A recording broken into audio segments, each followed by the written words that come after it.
holds up because Terminator used to be like not only a household name, but Terminator used to be like a proponent of visual effects and pushing new visual effects. Like look at the first Terminator with the stop motion of the T-800 skeleton, and obviously the future sequences. I mean, it still looks good. Yeah, if you watch the first Terminator movie, it still looks good. I rewatched the first one, I think in January when I was playing Resistance, and it's like, holy crap, this is still a great film. Like writing wise and everything, as well as visually. And obviously the second one, I don't think will ever be dated. I think it's proven that it will be timeless, especially the T-1000 effects somehow. I might.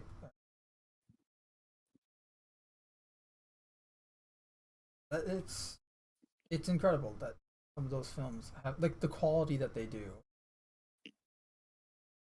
and it shows. And that's why when you use physical props to a large degree, your movie becomes timeless.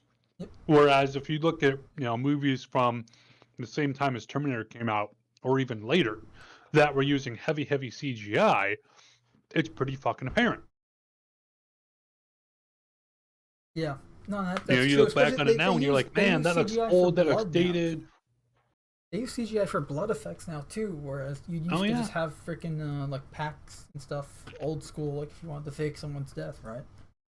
Yeah. I mean, and as we were saying with the Halo show, or by the way, everyone who's watching, we just went live. Welcome to episode 56 of Cast in the Shadows. I guess we're gonna talk about this first before we get into Star Citizen stuff, but like the Halo TV show, like the trailer. I was saying to you earlier before we went live, the whole like you see the trailer and you can tell some parts of the trailer look better than others because some parts are taken, what I would guess are taken from clips from the first episode or the first 3 episodes. And some are taken from later episodes because that's what a lot of shows do. Is they have the first 3 episodes or so are amazing, right? Visually or whatever. Like more effort, and budget, and quality is put into those first 3 because those are the 3 episodes that the critics watch and then review, and that's how they manipulate the ratings of the show. But you can tell, like, there are some shots Master Chief's armor looks great, and others it looks like bad fan film quality. And then you have stuff like Halo Landfall and Halo We Are ODST, or even Halo Reach's Deliver Hope, right? Yeah. Hell, even Halo 4 Forward Unto Dawn was great. Like when you see Chief show up at towards the third half of that, the third of that film, like the last third. Like it was decent. It looked good. Like, it could have been better. Oh, it could have been. It could have been a lot worse. I wasn't a fan of like, they're going with the Halo Legends, the package armor for that. Yeah. When it should have been traditional Mark IV, lore wise. But it was still good. You still saw like, a guy, one of the cadets is about to be hit with a needler, right? Yeah. And he just covers the cadet. Needler shatters upon impact on his armor. And he just let it rip with the AR as he swiftly turns around right after it shatters. Like that was good. Like obviously it was filmed in like a dark, it was night and they darkened it so this way you can't tell all the bad visuals. But I thought they did it well because when they did show visuals, it looked good. With the elite, the energy sword, the cloaking, during that whole sequence in the school, all the explosions and stuff going around. Mm.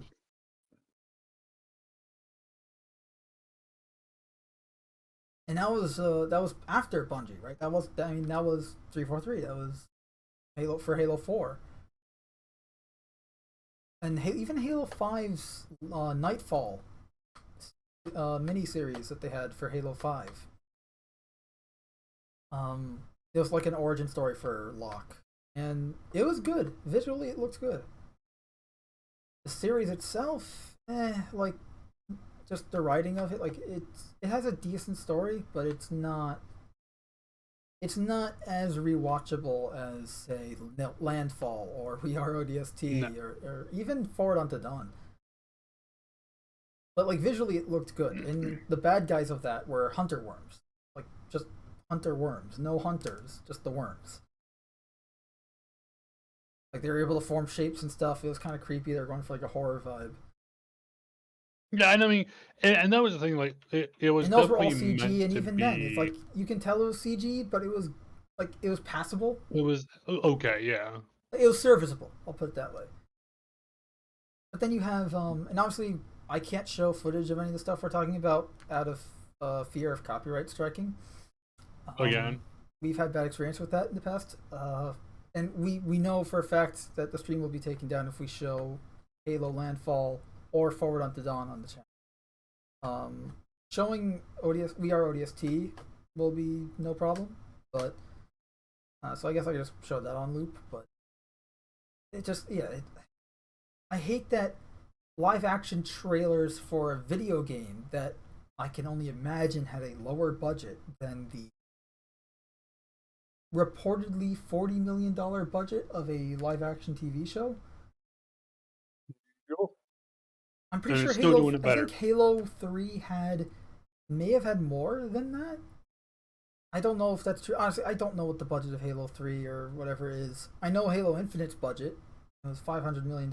I don't know what Halo 3's budget was, but I doubt that a lot of the money for the game went into a live action trailer. It probably went into the game and the marketing for that game, which I guess counts as the trailer. Man, did Halo 3 have a amazing marketing. Remember the Believe campaign stuff with the Fuck yeah. set what was it, like 20 years or something after the war, and you have all these veterans talking about their time during the Battle of Earth, and the chief, how he was listed as MIA because no Spartan can be listed as KIA. Listed as MIA. How'd you make it? Like I made it because I knew that the chief was out there. It's like that all that stuff where at the end of it they had that screenshot of the chief and saying, well, a hero need not speak, or when he is gone the world will speak for him. It's like that's good writing. Oh yeah.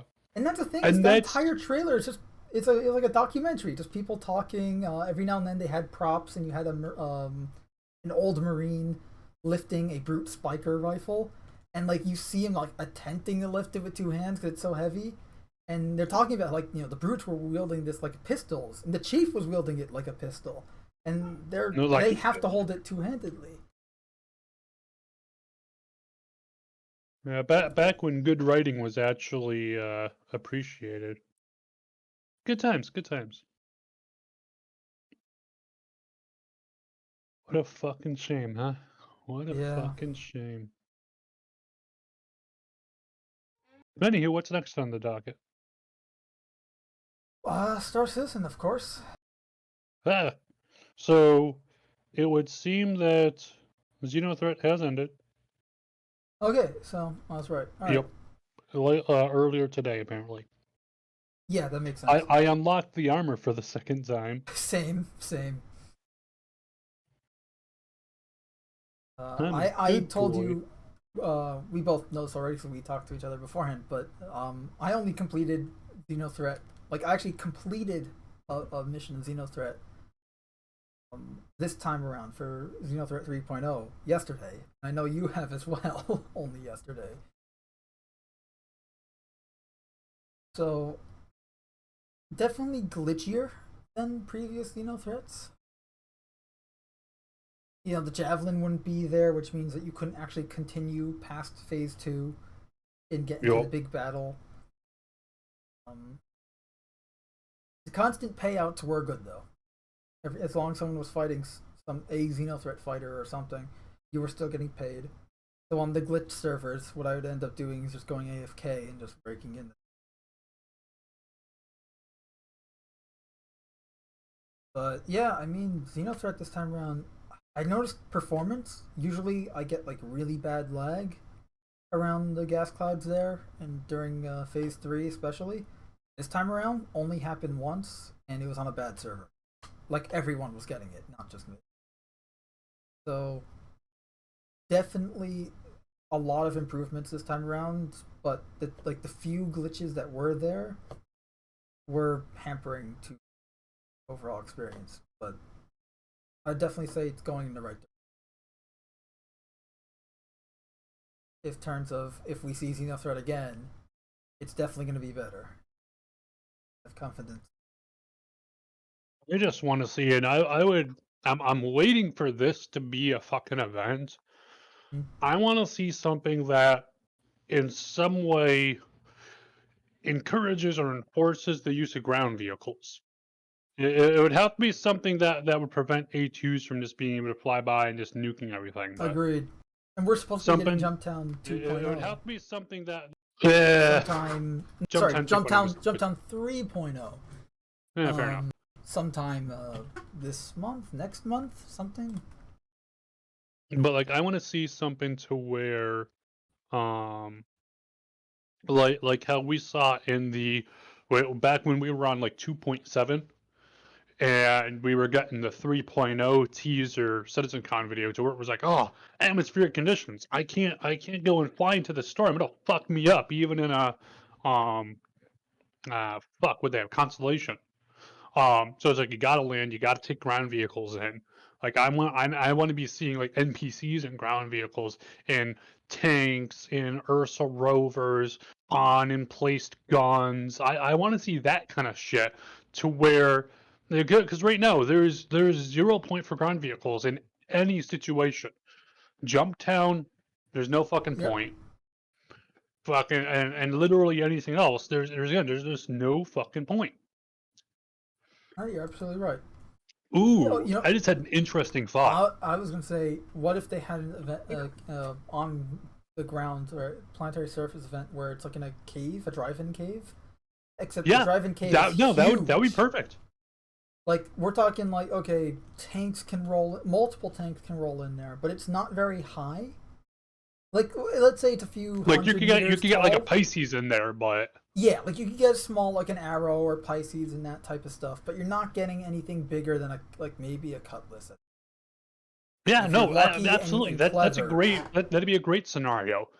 Opens up inside a bit after a few like tight gaps to again prevent anything big like an arrow or something. This way there's kind of a bottleneck too in the cave. So when you get to kind of like in the real in the modern caves right now, right in game where you have to crawl and you have to like clamber onto stuff and jump down all these holes.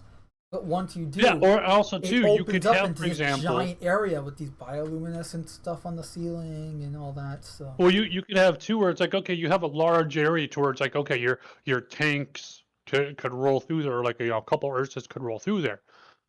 But oh, hey, the enemy is sitting there with fucking railguns and rocket launchers and shit and in-placed guns. Then they can just fucking, if you get your Pisces, you get your Arrow in there, they're gonna go and wreck you up, and even the armor is getting hit. So it's like, okay, you got to go like your first wave of guys, you got to send them in on foot through all the side passages so they can go and flank the heavy emplacements that are on the initial outside part of the base. Kill them. Okay, now the vehicles can start rolling in deeper into this cave for like the round 2, round 3 kind of shit. Right there you go. And that would be you'd have fucking oh hey, you want to have that, you want to go and have the medical gameplay coming in. There you go. Tweak your settings a bit so wounding or incapacitating wounds are more often than deaths, because right now it's still like you're practically always dying. Just full up. Boom, there you go. Oh, hey, shit, the guy went down. All right, hey, give me cover and fire. You run out there, grab the guy, start dragging him back. All right, let me heal you up. Come on, get on your feet. There you go. There you fucking go.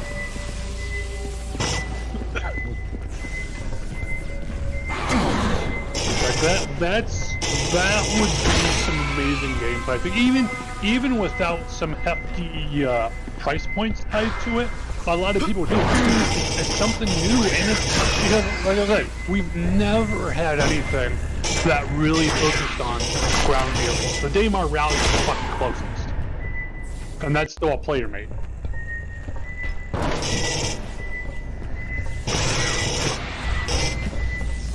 It's like you do an event like that, like I said, you just have like a nice, huge tunnel complex. You got smaller tunnels kind of weaving in and out. You got some larger paths where your tanks and shit can go, but they're going to be heavily guarded. So you got to go and kind of You know, have your scouts out front, but then you got, oh, hey, there's snipers every now and again, you know, gotta watch out, you know, that kind of shit.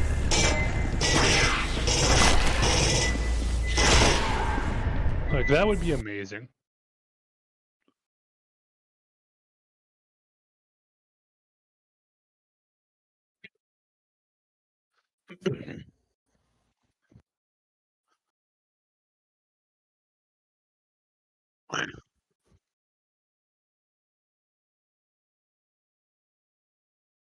Yes.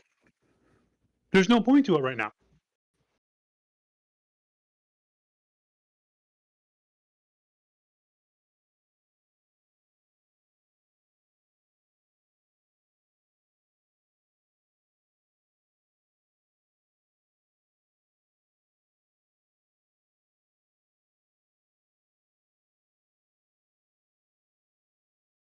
Yeah. It's decent, but you're gonna get fucking wrecked.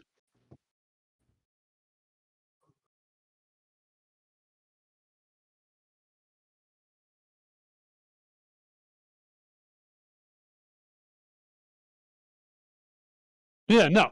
We need to see variants of the Ursa. We need to see variants like the Cutlass has, in my opinion.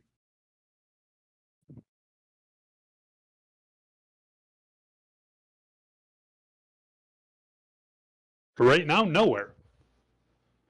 Because there's literally no fucking, you know, unless you're like the only time you would ever use a tank right now.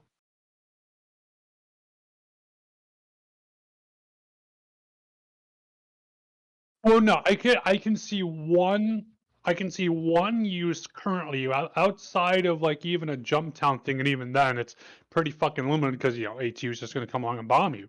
But outside of that, I can see only one possible use of ground vehicles in of the Cyclone, the Ursa, or the tank. And that would just be if you are hunting a player, that player is in a cave, and you're camping the outside of the cave in your ground vehicle because you know they're on foot. You can go and, you know, you've got them bottlenecked there because right now caves only have one way in or out. That'd be the only possible scenario outside of creating. Oh, you're up for. I you know I'm you know you're red for. I'm blue for. Blah blah. You know, unless you're creating a scenario. Camping outside of a cave is the only time I could ever see a ground vehicle being useful. Other than that, you're fucked. And if they call their friend, you know, they go, "Hey, buddy," because you know, even in like a Mustang, you know, a good enough Mustang or Aurora pilot's gonna fuck that tank up. You know, as long as you can dodge that main gun, and they don't think to go if they don't have it fully manned, which they probably don't, and if they don't think to jump on the secondary turret, which has the repeater on there, Mustang or Aurora is going to be able to fuck that tank up. It's going to take them a while because they got to chew through what 3 size 1 shields.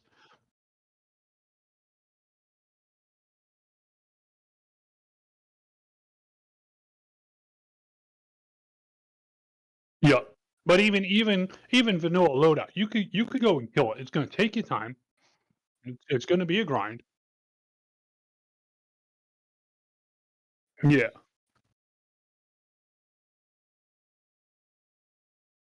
I will say on the capacitor system, I do kind of like the idea of the laser weapons having a magazine. I just hate how they've had to fuck up the ballistic guns to get the laser guns that.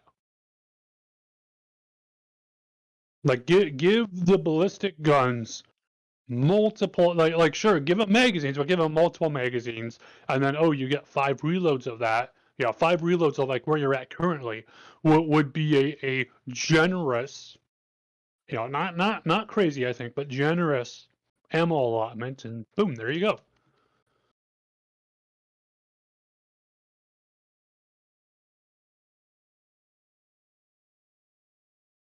You know, and it'll come eventually.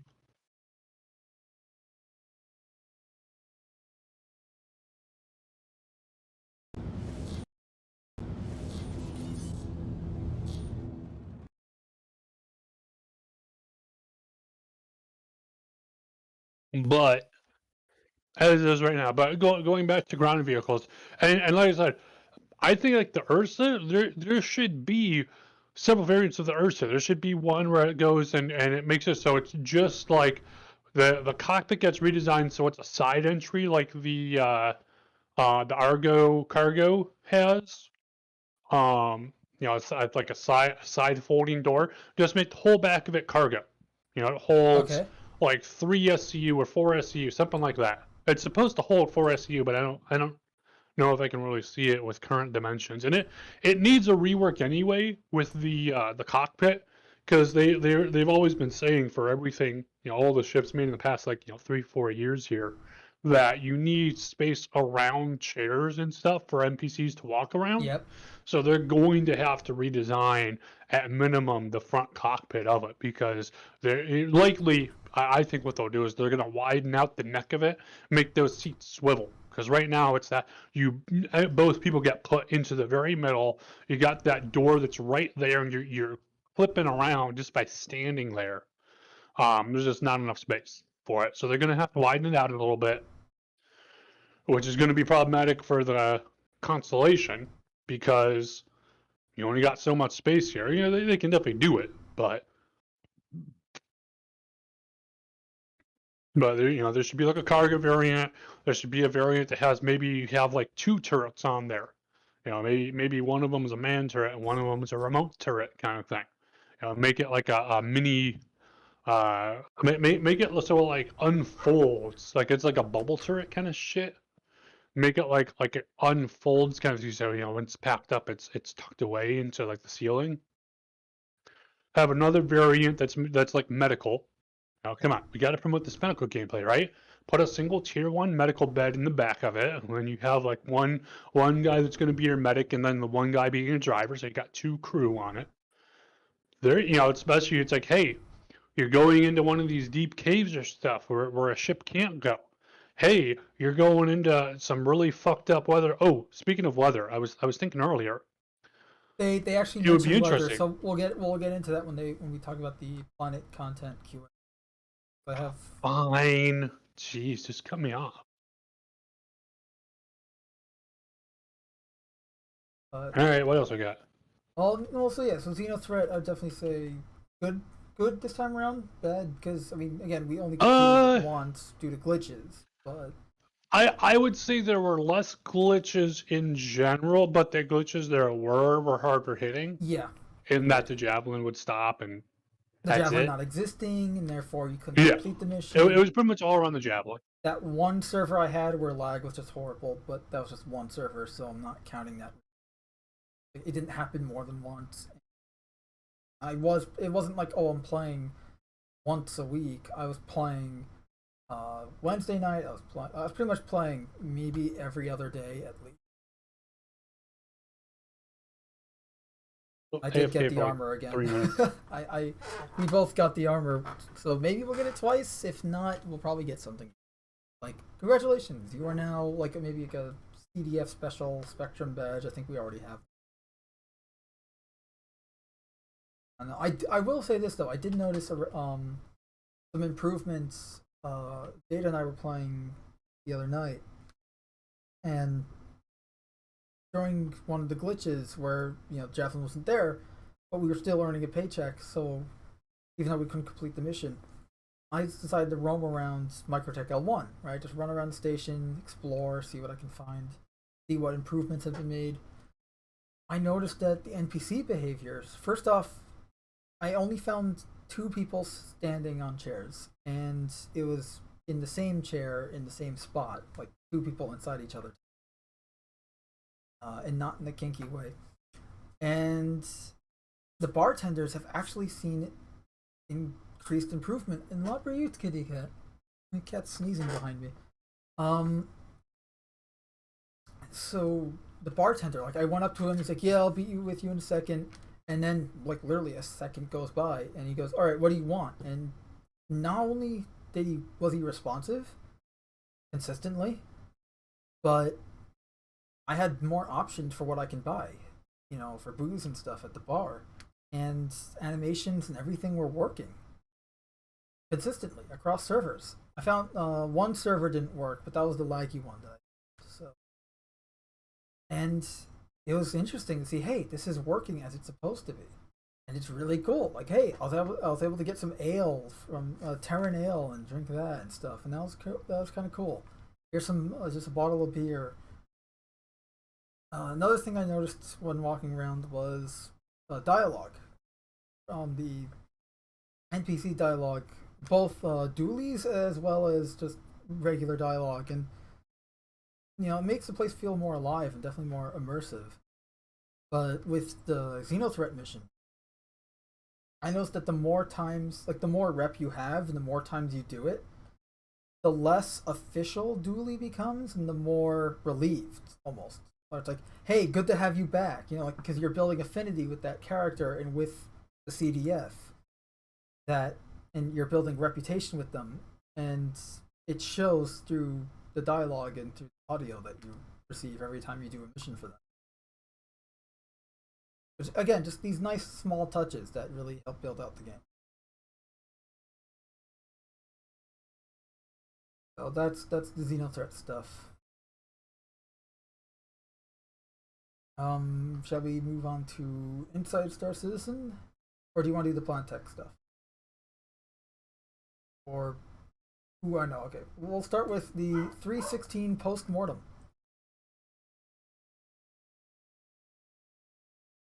Yeah, you still there?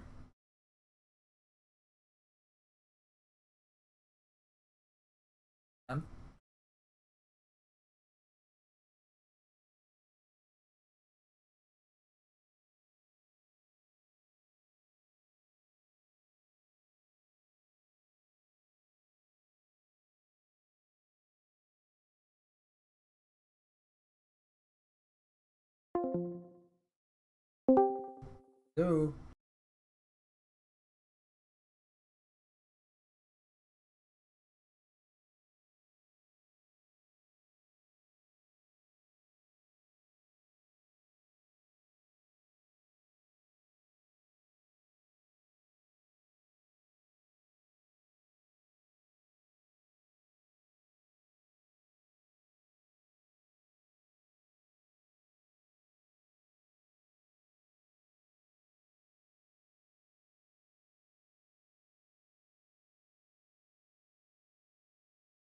Well,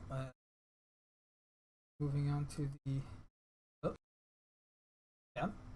No, that's just.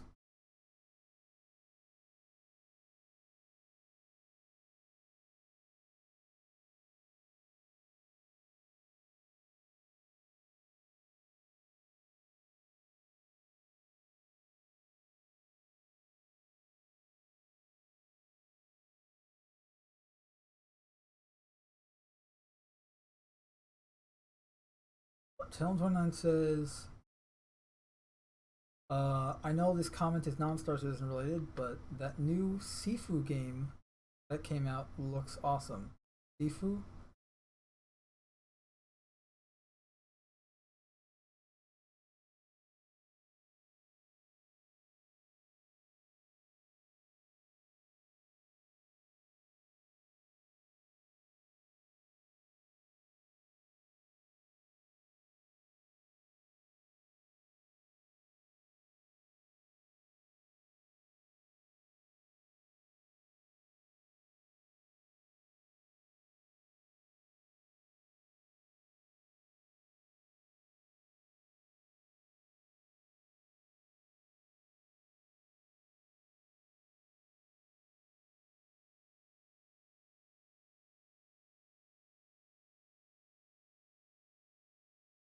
Yeah.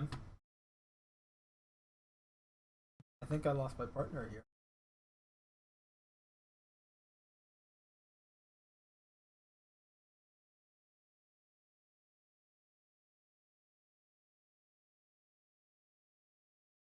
Well, it came out on PS4. Yeah, that explains why I don't know of it. I haven't been following all the PlayStation exclusive stuff since I don't have. Well, the last PlayStation I have is the PS2. Technically, the PS3 emulator on my PC, but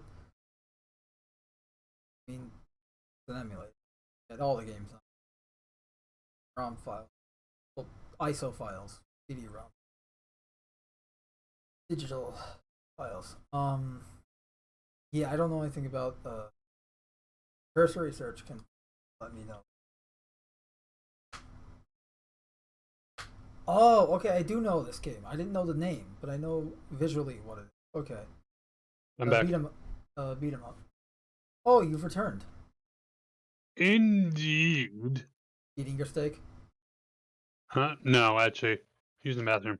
Ah. However, Okay, I have less terrible news. Your steak is gone? No, my cat has stolen my chair. Eh. That's why I have a chair that's big enough for both of us. Although it doesn't really solve anything, because now it just means that she has enough room to just spread out on the chair. Yeah, just sprawl. It's like attempts to solve an issue, make issue worse. Dylan29 is telling us about the Sifu game that I'm probably mispronouncing that. Anything new? A seafood diet? Seafood, you eat it? Yeah, seafood. But Sifu game, it's a PS4 exclusive. Seafood Diaz? Or maybe not a PS4 exclusive, but it's oh, he says they already have plans on bringing it out on Xbox PC. Pretty much Xbox and PC. He says Xbox One and Series X/S, and I don't, I know it's a whatchamface. I know it's a beat 'em up type game, but I don't really know much other than that. What'd they ever do to you? Why are you beating them all up? That's assault, you know. I'm calling the police. Help, police! Help! Help! I was saying we're gonna do the post-mortem of 316 came out.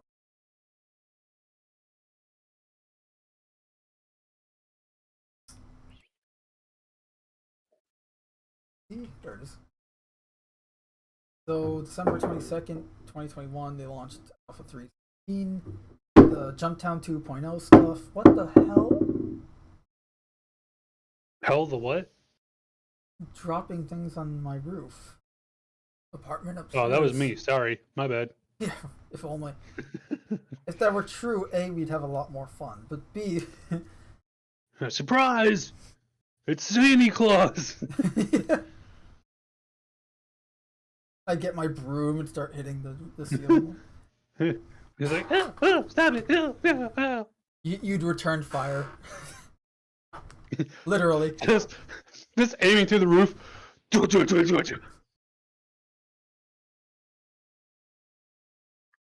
So speaking of returning fire in my Fallout 4 game, not to completely jump topics here, but I've got a couple of 50 cal heavy machine gun mods. I've got a Mark 19 automatic grenade launcher. A couple like that. Oh, also too with both of those turret or both of those guns, the 50 cal and the automatic grenade launcher, there's a chance for turrets in the game to randomly be replaced by them. So like I was walking by Diamond City one day, I'm just like looking at the little, the turret emplacements they got, and I'm like, holy shit, that's some firepower there.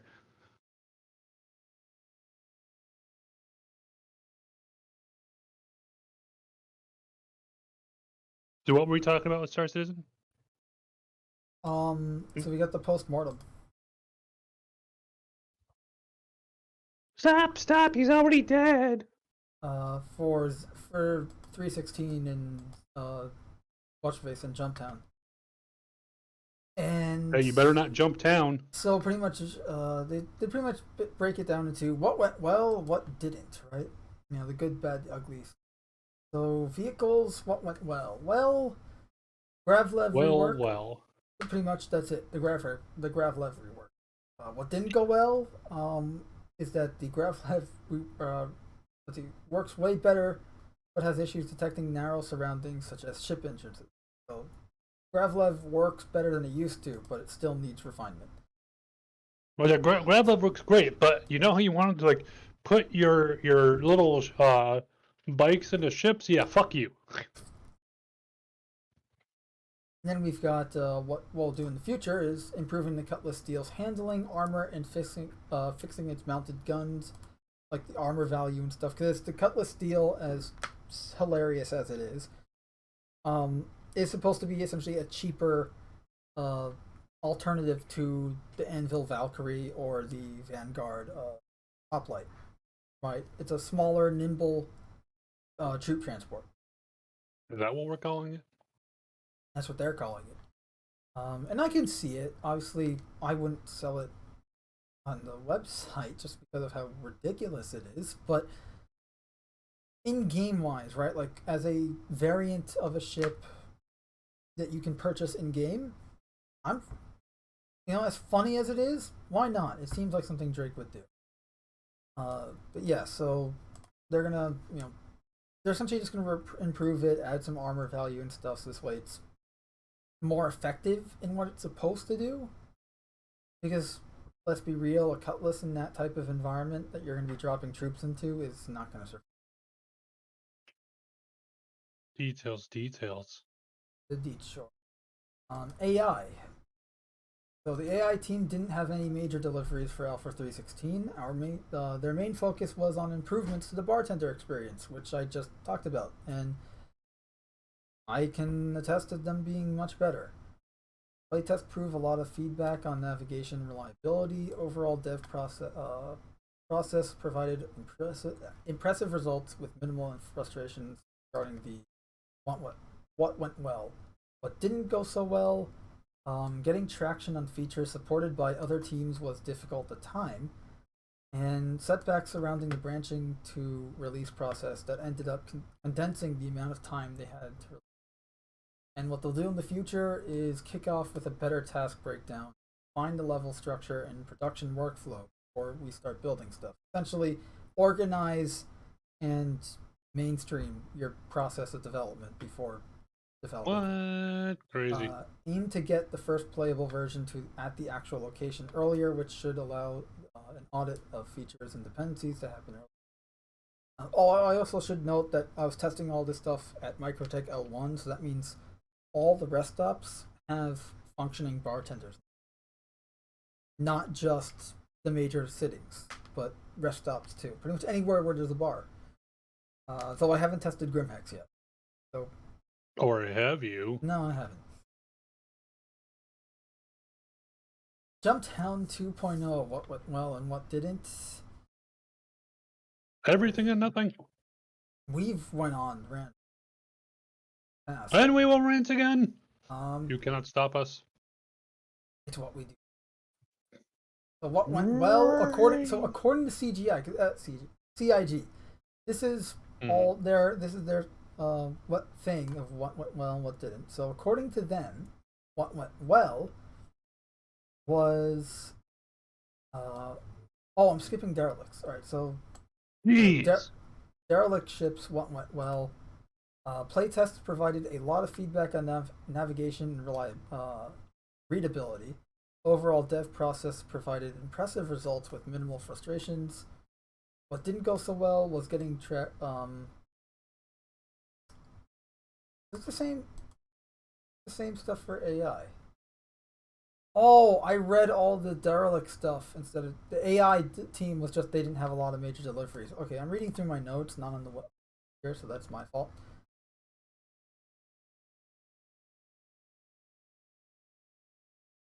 So, but here, like what went well in the AI stuff was they just didn't have anything really stable enough to release. So there's not much to say what went well and what didn't. Aside from what didn't go well was animation stuff. Everything they're still working on. But yeah, Jumptown. Jumptown 2.0, what CIG thought went well was wanted to change things to deliver a better player experience. They don't. I mean, if they're talking about the drugs, like the labs making a bunch of drug stuff, that worked out fine. Strong initial kickoff where we laid out the limitations of what we could do. That was agreed on and stuck to. And overall, the interior, the ground and roof cover and provided players with cargo dispensers along with other additions.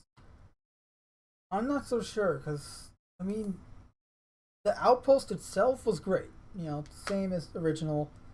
The boxes and stuff surrounding the outpost, but everything outside of the outpost's initial area, right where all the crates were, sucked. It was a flat plain. What didn't go so well was last minute addition of the mounted turrets was a bit hairy. Outposts will ultimately be replaced when we create the V2 of high tech outposts. What we'll do in the future, new and improved drug lab is significantly better, but still has some issues. If there was more time and support, the experience could have been much better. One aspect that we would want to improve on is the size of the base and the drug lab. It would be good to spread the cover further out from the lab and provide more cover from above from incoming ships and bombers. Oh, so everything I just complained about, they actually are going to be improved. Awesome. Supposedly. Supposedly. Now we got to remember these events are not like the main focus. The main focus is Squadron 42. Secondary focus is actually building out the rest of Star Citizen, and then events are kind of just to keep us occupied and to as an interactive way for us to test back-end systems that we wouldn't really otherwise be testing. So the events, here's a very cynical way to look at the events. It's kind of like a shell corporation covering the actual doings of some nefarious plot. Except there's nothing nefarious. It's just you know what I mean? Do I know what you mean? But yeah, what didn't go well and what did go well. I mean, pretty much a lot of this is kind of just Jumptown. We have to reuse existing tech because all the stuff we're working on isn't ready yet, right? So hopefully that stuff will be ready when we see Jumptown 3.0 or 2.1 or whatever they want to call it.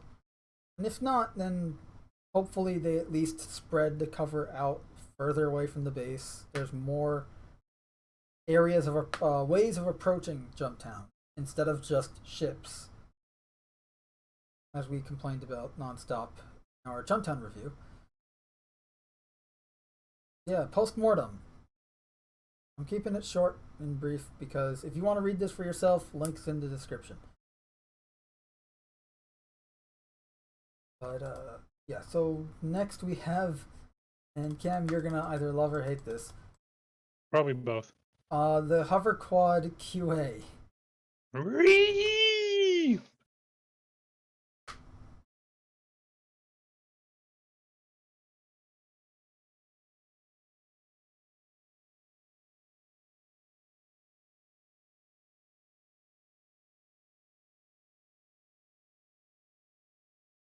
Yeah, the Hover Quad. It's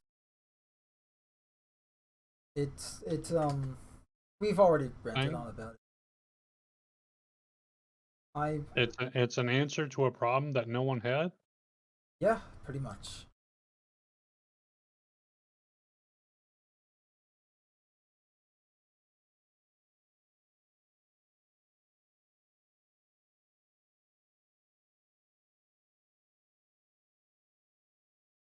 I honestly haven't even seen the QA yet. I'm looking through it right now. Sorry, I just. Jeez. Fractoid.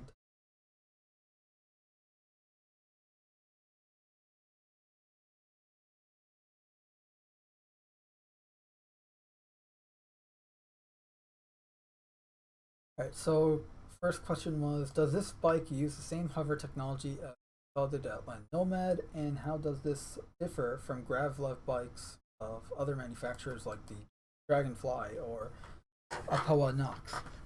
The hover quad uses the same technology as all of our Gravlev vehicles, including the bikes, and it's all the same.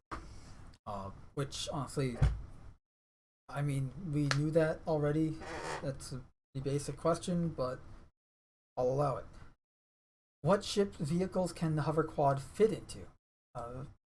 This is like on every ship, by the way. Love it. The hover quad is designed to comfortably fit in the back of a Nomad as a companion vehicle. Its compatibility with other vehicles isn't guaranteed, but it's small enough to fit in quite a few. If you can fit a PTV in a vehicle, it's likely that you can fit a hover quad also. How do its speed, handling, and overall size compare to bikes like the Nox and Dragonfly? The Nox and Dragonfly have the hover quad beaten on the straight line acceleration, but the hover quad excels in handling and turning agility.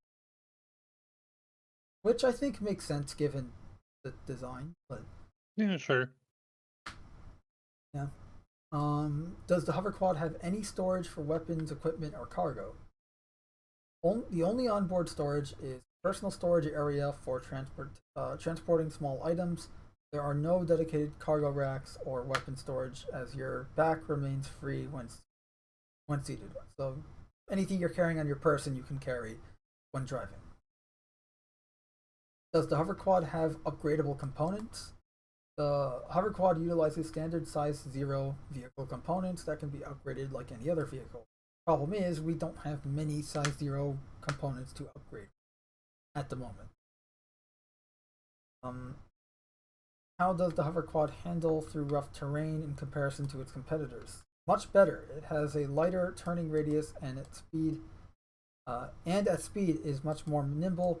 It's also much tougher in terms of the amount of damage it can withstand. However, it doesn't have shields.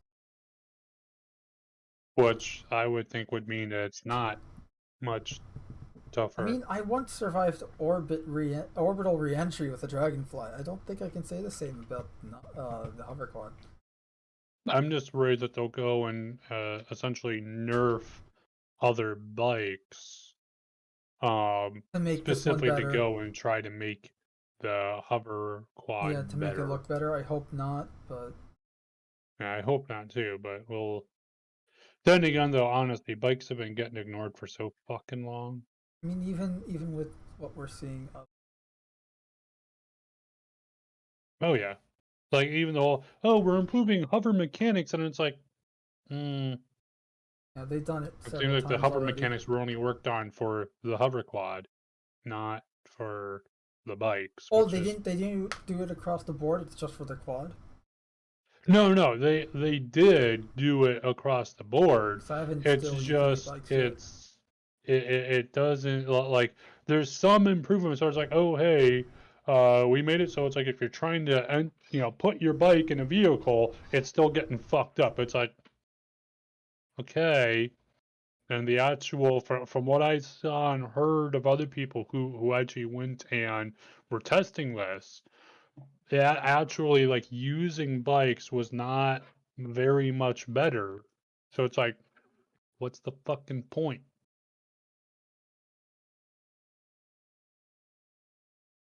Yeah, I mean, again, it's the same problem as before. We don't have a reason to use them yet. Yep.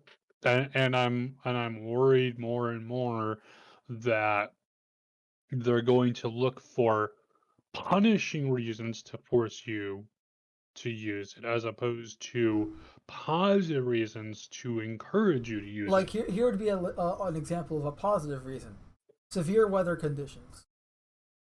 In Yeah, real life, I would argue that would be a negative because it's taking away from what is we already have to where you can fly anywhere. okay, but not That everywhere, just at specific locations. Because let's and be, still, but that's limiting on what we already have. but it also makes sense for the However, rest of the I game would still say that would be a good thing, because but it's that is additional still a content at the same time. negative. It is a punishing reason, Yeah, in but that not in the same you way. have.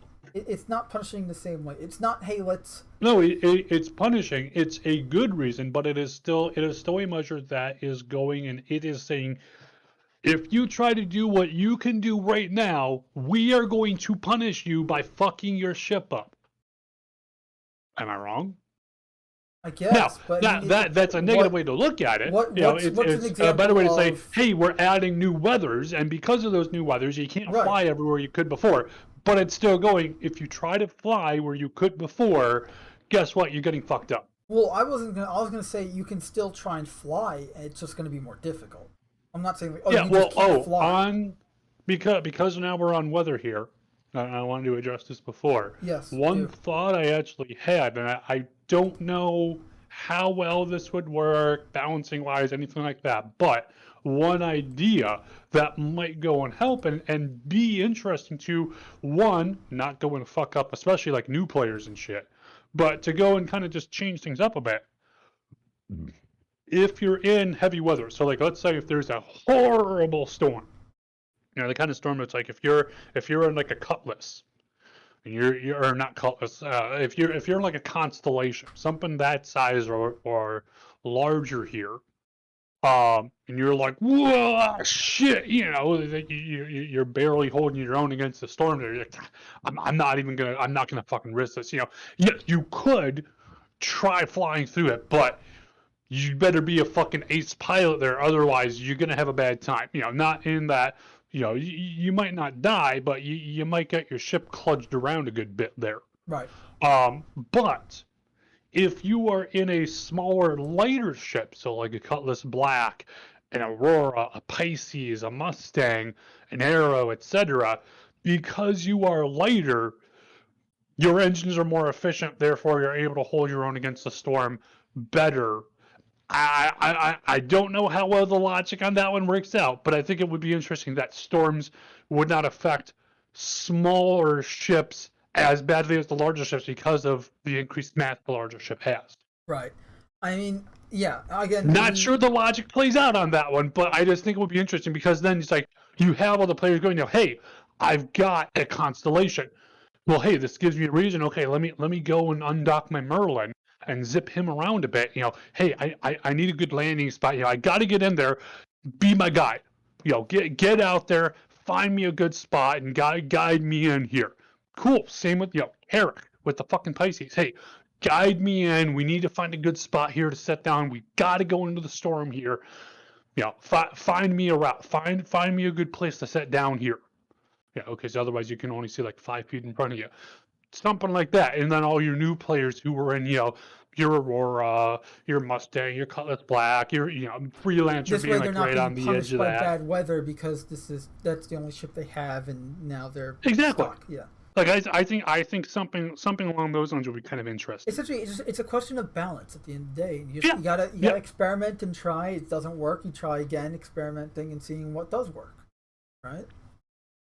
So that's kind of what we're seeing. I just think something like that would be we need to see kinda more cool. experimenting, less. Okay, here's a thing, and then it's like we're not going to see another thing, and the thing we do see finally after a while is a little change, and not like, okay, let's balance it again, right? Like see what does work, what doesn't work.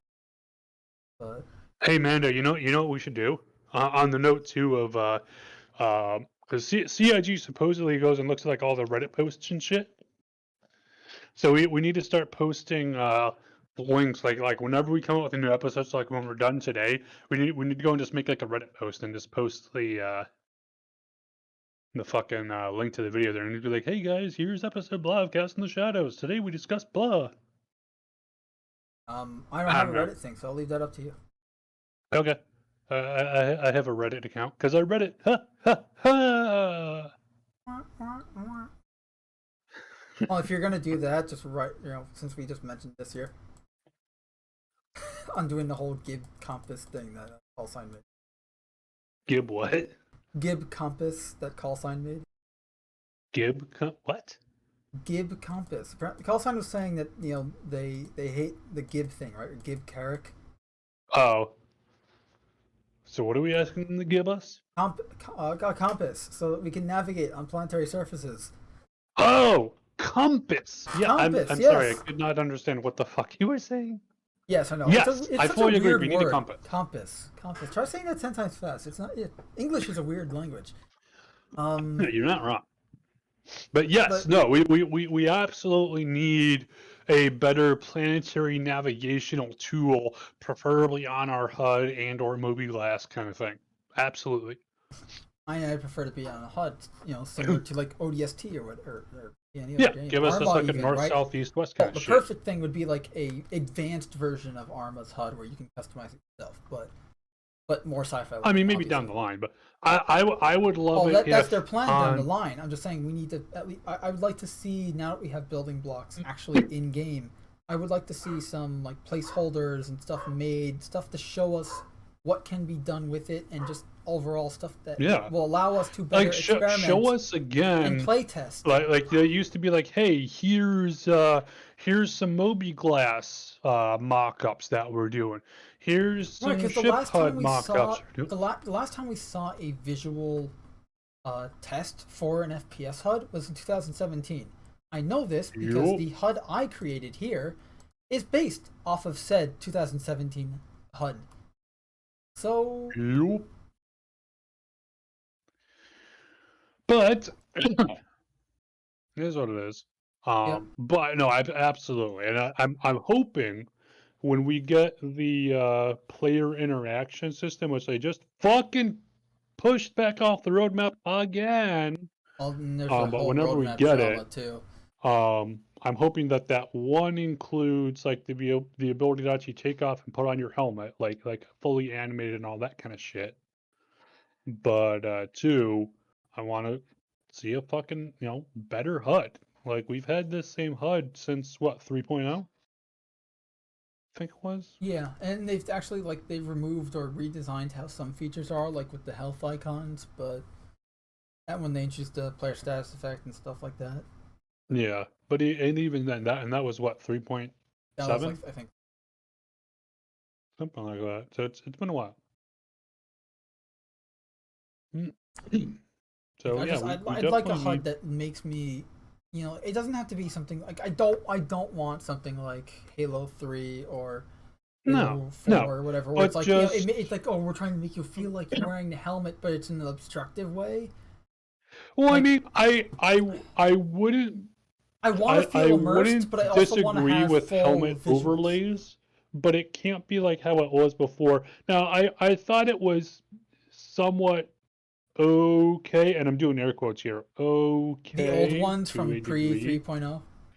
Well, back when it was like it was like 2.7 or 3.0 or so, to where it was like, oh, if you're in light armor, your HUD is very open. If you're in medium armor, okay, it's a little more restrictive. If you're in heavy armor, whoa, your view is getting really restrictive. I was like, admittedly, for what it was at the time, I thought, okay, these are some okay trade-offs here, because heavy armor, it's protecting you more, but just both physically, like if you're actually wearing this, it's going to be bulkier. You're going to have some dexterity loss here. You're not going to be able to see as well. And because at the time, the only trade-off was the visual. Then now we have weight as an issue. Now there's all these other things. It's like. Now and then you're going to add visual acuity to it as well. Well, exactly, and that's why it's not as good of an idea there to have the helmets be restricted. Now that we have all these systems that weren't a thing then, I don't want to lose. That's what I'm saying. I don't want to lose because it's not fair to other players who have different playstyles as well. But I would still like to go and see some amount of modeling to go and show just like the corners of your vision kind of thing, to where it looks like you're wearing the helmet. Well, nothing restrictive. I don't want it to be like Halo 4 where it's like it's more restrictive, but I do want to see your visor. Just like some overlay there that it looks like you're wearing the helmet. Right. It's a well-designed helmet to maximize visibility, but it still looks like you are wearing. But that's the thing. I want the HUD. Or at the very least, if they're going to do like an outline thing like that, to match the helmet. And I want it to be different. Yes. Oh, absolutely. Absolutely. Has to be unique to each helmet. And that's going to be a pain in the ass. The thing I did with this HUD was I just based it on I based it off of my what's-face helmet at the time. Paladin. But it's pretty much... Because it's like there was a mod... The line's pretty much indicating like right below where your the actual visor is, but it's like you can you look at it, and it's you wouldn't be having any I have an image for a screenshot background, but there's no blackout in the on the HUD where it's like, oh, there's black stuff cropping your visual. None of that. It's just the green outlines, and that's it.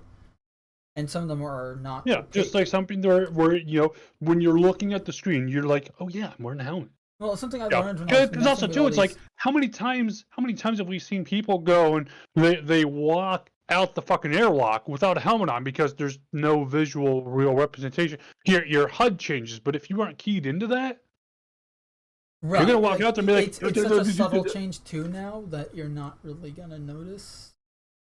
Yeah, there's really zero representation other than your HUD changing, which newbies are gonna kind of be like, oh hey, my HUD changed, whatever. And that's the thing you have to be keyed in on, and that what I was learning when I was making all these various HUD things, trying to get it just like at least to a semblance of I'm comfortable showing this off as a here's CIG. This is a HUD design I made. What do you think? I learned that you don't even need to do like an outline thing. Like you can just like they're like I guess like a HUD crop, right? Like the like a vignette of the HUD of the helmet. I mean, to make it look like you're in the helmet. You can just do it all with freaking outlines. Like literally, just here's a line, similar to Halo 3, where like without the fade. Halo 3 had that fade effect in ODST as well, but not the fade effect, just the outlines that around the fade effect. That were like meant to simulate your helmet, like that type of stuff. Like what I have here, where you just have this green outline, like you can kind of just see a visor in there, and that's. Again, just shows that you don't need to sacrifice any visual acuity. Again, maybe CIG has a better thing in mind than what I have, and I'm probably is the case. But we need something right now, because right now it's limited in what we can do for testing and for stuff on planetary surfaces without any navigational tools for on foot stuff. And we all have a compass, and plus, again, HUDs, like a sci-fi HUD like this would just make things look a lot cooler. Whoa, why does that have to be about your feelings? Okay, I know it's your feelings too, man. But back to the hover quad Q&A. How does the hover quad handle through CIG? You don't have to pay attention to this because you already did this from your thing. How does the hover quad handle through rough terrain in comparison to its competitors? We already read that. What are the advantages and disadvantages of hover vehicles versus wheeled bikes like Tumble Ranger? By the way, CIG, pay attention. Ranger when? Yeah, fucking hell. How long has it been? 17? Thought it was further back. No. Could be wrong. It may have actually been 2018. No, either 17 or 18. Alright, but the answer to that is hover vehicles naturally avoid any low-lying objects that can cause collision damage. However, as they're not touching the ground, they're much more susceptible to external forces such as wind or kernel flag.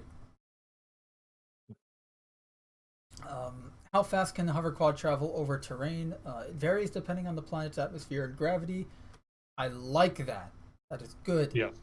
And the height it's riding on. I like that too. Like all grav-led vehicles. What? Yeah. What? Where? Like all grav-led vehicles, the max is currently around 200 meters per second. Please increase that. On a planet surface, which is similar to the bikes. However, the bikes have much sharper acceleration curves, so reach maximum speed much quicker than the hover quad. All grav-led vehicles can travel faster in space, obviously. Space. No air friction. How many players can fit or be seated on a hover quad? The hover quad is designed for a single player only, which kind of bums me out because we need more multi-person bikes. We've got the Dragonfly, and then they were just like, nah, fuck that. Especially since the hover quad could have easily have been like, hey, here's a hover, like a Gravlev mongoose from Halo, like, but it's a Gravlev. Like, yeah, it's got no weapons and everything like that, but it's got 2 seats, and it's a quad, and have fun. But nope. Let's see. How did Consolidated Outland get this hover tech? Where did it get the hover tech from, and how does it compare with other alien tech, such as the Nox? Silas Corner, aka Star Citizen Elon Musk, and the engineers at Consolidated Outland, Star Citizen SpaceX, looked to the Xeon to get a better understanding of how they integrate GravLev into their vehicles, though it's heavily influenced by their designs. But received the standard consolidated Atlanta technifications. There's some lore for you guys. Lore is always nice. Lore, but no, he's a bad guy. He keeps trying to kill the Enterprise. Ha! Where's your Captain Picard face palm, right? Palming away. Also, every time Captain Picard says "lore," do the hover pads retract if the engines are turned off to conserve space when stored on ships? There is no dedicated compact storage mode like the Dragonfly is intended to have, does not yet have, intended. The hover quads in the sails are planned to rotate and adjust during movement, but this is not functional or for the initial release. But that will be cool to see because they planned that for a lot of ships as well. And I can't wait for something like the Valkyrie, right, where it's got the Pelican style engines. Oh yeah. And each one is like moving, like making subtle, small adjustments every time you make some small movement, near a planetary surface, like Pelicans do. And just, that would be cool. I just love how the Valkyrie is pretty much, the Raptor from Aliens and the Pelican from Halo. They had a child. Here it is. So awesome. Let's see. Given that the other GravLev vehicles work in space, will the hover quad be functional there too? Yes. Go figure. No, fuck you. Yeah, imagine no. It's like, so this thing's completely useless. So honestly, this literally is a civilian bike. Unlike the others where they are civilian bikes, but they can be outfitted with weapons and shields and stuff that make them combat ready. I still feel like just entirely across the board that ground vehicles especially, but small vehicles, like it's like, oh hey, we had an idea for this, and then we had an idea for this, and then we had an idea for this, and it's like, cool, what about all this other shit you're leaving behind here, huh?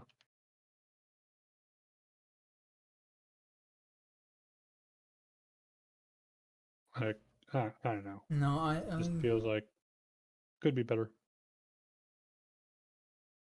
Yeah, it's pretty much a civilian thing. I'm fine with it. I'm not a fan of them selling something like this because again, it's kind of just that I'm starting to it's like there's a line I feel they're starting to cross some of the selling stuff, but I heard it's a really there actually is marketing is getting more and more predatory for it. Yeah. I will say this though, I heard it's a really great cheap LTI token. So for those of you that are so inclined, the hover quad is a good LTI token. I urge you not to buy them just for principle's sake, but I'm not going to hold a gun to your head either. So, I could. Shit. I might. I'm just not. What about all these people we just threatened? Pretend they're not threatened. Ah, I'm sure that'll make. There you go. You heard it here, folks. Speaking of the hover quad and obviously the trailer for it, right? We got Coramor, right? The pretty much Star Citizen Valentine's Day. So we got the Coramor themed paints for the hover quad, the Nomad, and the Crusader Ares, which is like this what's it called? Apparent colors. Essentially, the RoboCop 2, the look RoboCop 2 had. Kinda. Where it's like he had a blue, but when the light shined on a certain way, it was purple. Or how the Covenant and Halo Reach have that same type. You mean pearlescent? Thank you. Yeah. So it's that, but with a pink and purple. I'll get the image up.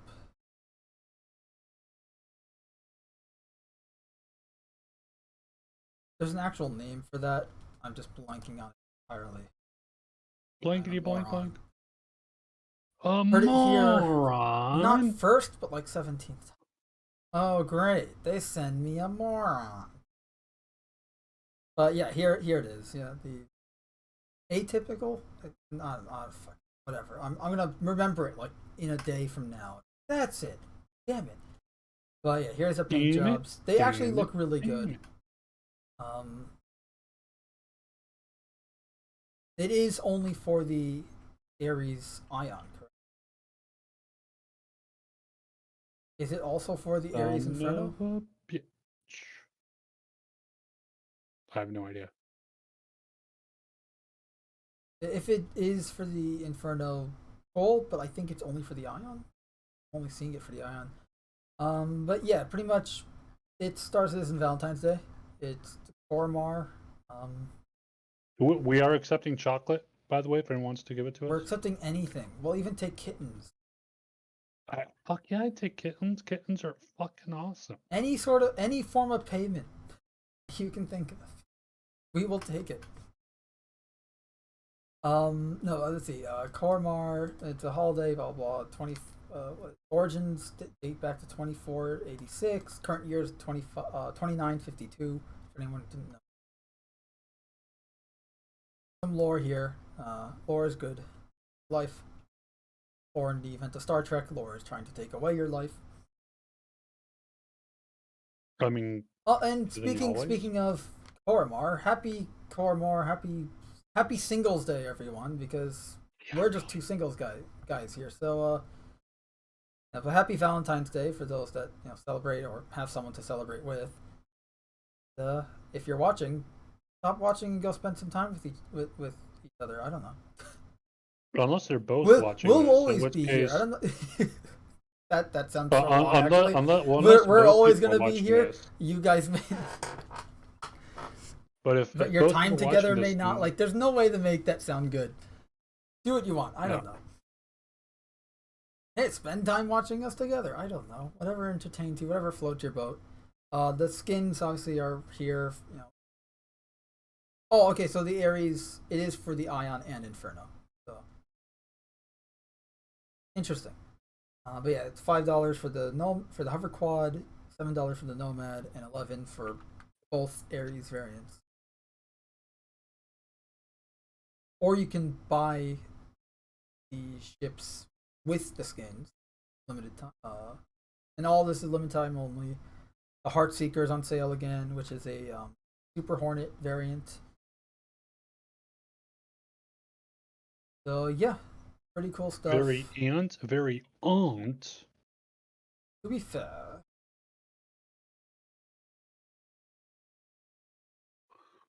But there's their Valentine's Day stuff. Spread the love. Or die. If Xenothreat didn't end today, say it ended yesterday or something, and we would have played Xenothreat live on the channel today. Yes. And if we had, we would have done the event in the Discord server, which I would have titled Xenothreat from Pyro with Love. Yeah. Because of Valentine's Day. Thanks, CIG. They ruined my plans for the last time. We'll make our own group with Blackjack. Hookers. Yeah, forget the park. Wait a minute. Hooker, but I barely know her.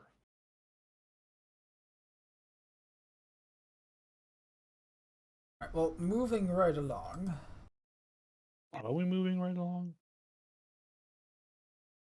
Inside Star Citizen. This week was just Sprint Report.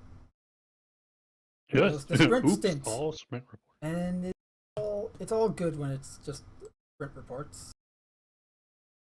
So, of the Sprint Reports, first thing was Environment Team has begun building parts for the new derelict concepts, starting with the Reclaimer, and they created a zoo of derelict assets, which are like various decompositions of the derelict parts, stuff with moss and environmental exterior environmental objects growing on it, i.e. like flora and stuff like that. Well, like a zoo of parts is what they use. So they'll take like, hey, we have an idea of what we want. So in this case, let's take like a reclaimer or some other ship. And then they go and go, okay, what are the constituent parts? Okay, they go and they have, okay, here's front left, front right, back left, back right, etc. Then they go and they go, okay, here's variant 1 of back left, here's variant 2 of back left. Once they have all that shit, they go, okay, here's the zoo. Then you can go and have your individual artist go, hey, I need a part from a reclaimer. All right, let me bring up the zoo. Okay, let me see. I want something kind of rusty. Ooh, that one looks good. And then they can take the individual part and customize it for whatever use they have. So essentially, it's their one-stop shop for customizing shit.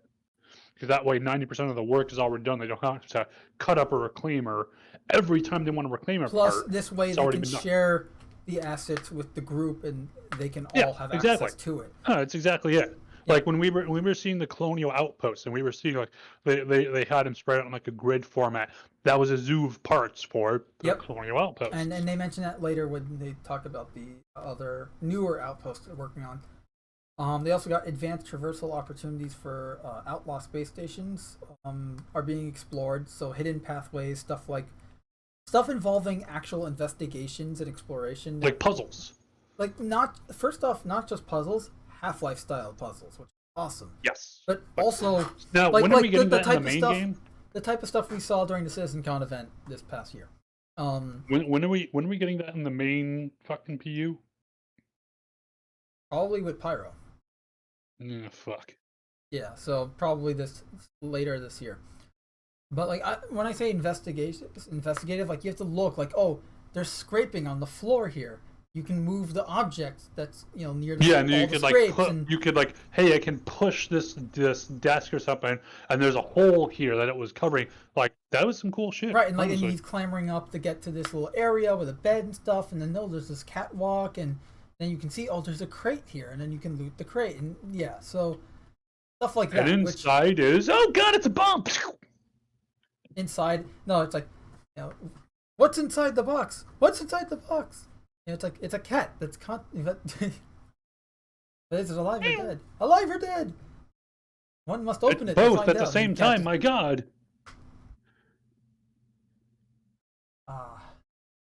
Yeah. So they're also working on small and medium-sized hangars for space stations being worked on, which that was kind of cool. I hope. I mean, that's good, I guess, right? Because they said they want to get rid of the landing pads, which I don't want them to. Well, I mean, I don't want. I like there being landing pads for just quick takeoffs, drop-offs, that kind of shit. Like if I'm just dropping a buddy off, I don't want to go through 2 minutes of requesting a hangar, go to the hangar, land in the hangar. He takes a couple minutes to walk off. Okay, now I got to open up the doors, fly out again. Oops, my ship got stored. Like I just want to be able to fly up, land in the pad. Got it. Off he goes. Like, now I would be fine, and I don't know if they would want to do it this way, but I would be fine if they were to make it. Pads are the driveways of space stations. Yeah, but I would be fine if they. Damn it, Mando! I'm just saying. No, you just keep interrupting me. But I would be fine if they were to make it so that when you go to a landing pad, it's just whatever you want to do there. As long as you aren't breaking other rules, such as like random people or shit. You don't have to request a landing pad or anything. It's just first come, first serve. So if you're just dropping someone off, loop, touchdown, no need to call ATC, touchdown, boop, okay, your guy walks off, or your guy, you're picking someone up, your guy runs on, cool, off we go again. Yeah, some shit like that. And then if you actually want to be using station services, then you go to the hangars. It's kind of the difference between like, okay, I'm in the roundabout in front of a building versus going to the parking lot. Yeah, no, that's the thing. Like we need the pads because they serve as driveways essentially. Yeah. And the hangars are like, okay, I want to go park. Whereas as you mentioned, the pads are super convenient, and I don't think. Plus, again, I want to see those old school rest stops return as well. So maybe those will use the pads and everything like that. I want to be able to see variety in stations aside from what we have right now, Or like, oh, You here's a got station nothing. that can't take, literally just cannot take larger vehicles, right? It's a small station meant for smaller ships and stuff like that.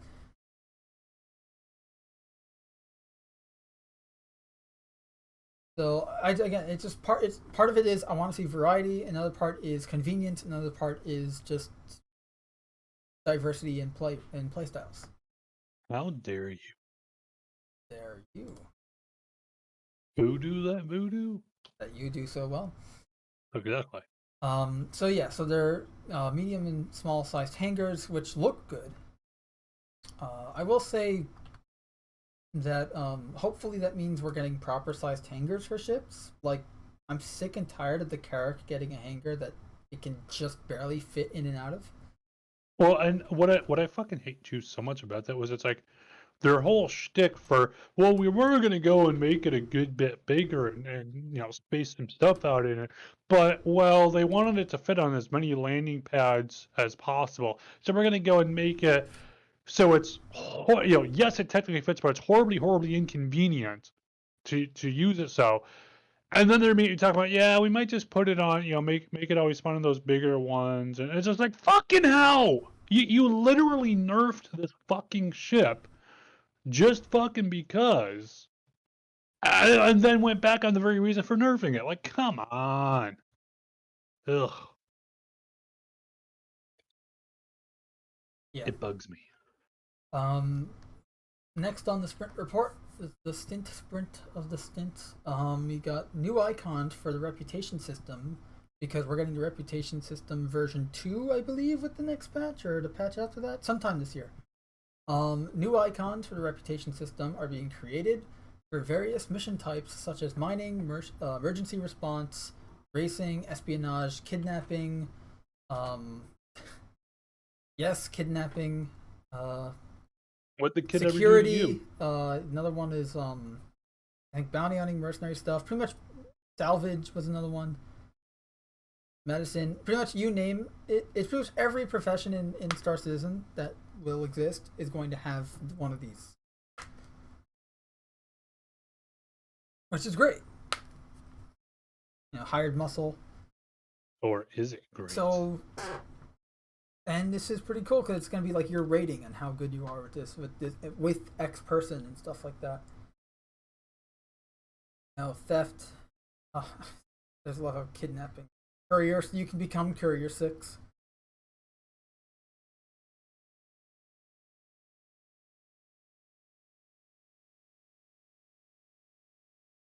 And What then if you I can want to be start Courier complaining 7? about how patrolling microtech makes you wish for a nuclear fire. Always. Lighting pass completed on the cockpit of the RSI Mantis. So they kind of did a lighting pass. They revamped the lighting. This way it uses less resources but looks better. Or after. There you go. And this definitely looks more realistic to the lights being used settings. So. Plus, again, it improves performance. It's important. We're also getting new executive offices being developed for Orison. Look really good. They talked about how there's going to be missions and stuff here in the future, and you're going to also be able to see like all the bureaucratic stuff going on when you're here. So again, like some world building, immersion, and also gameplay, all at the same time.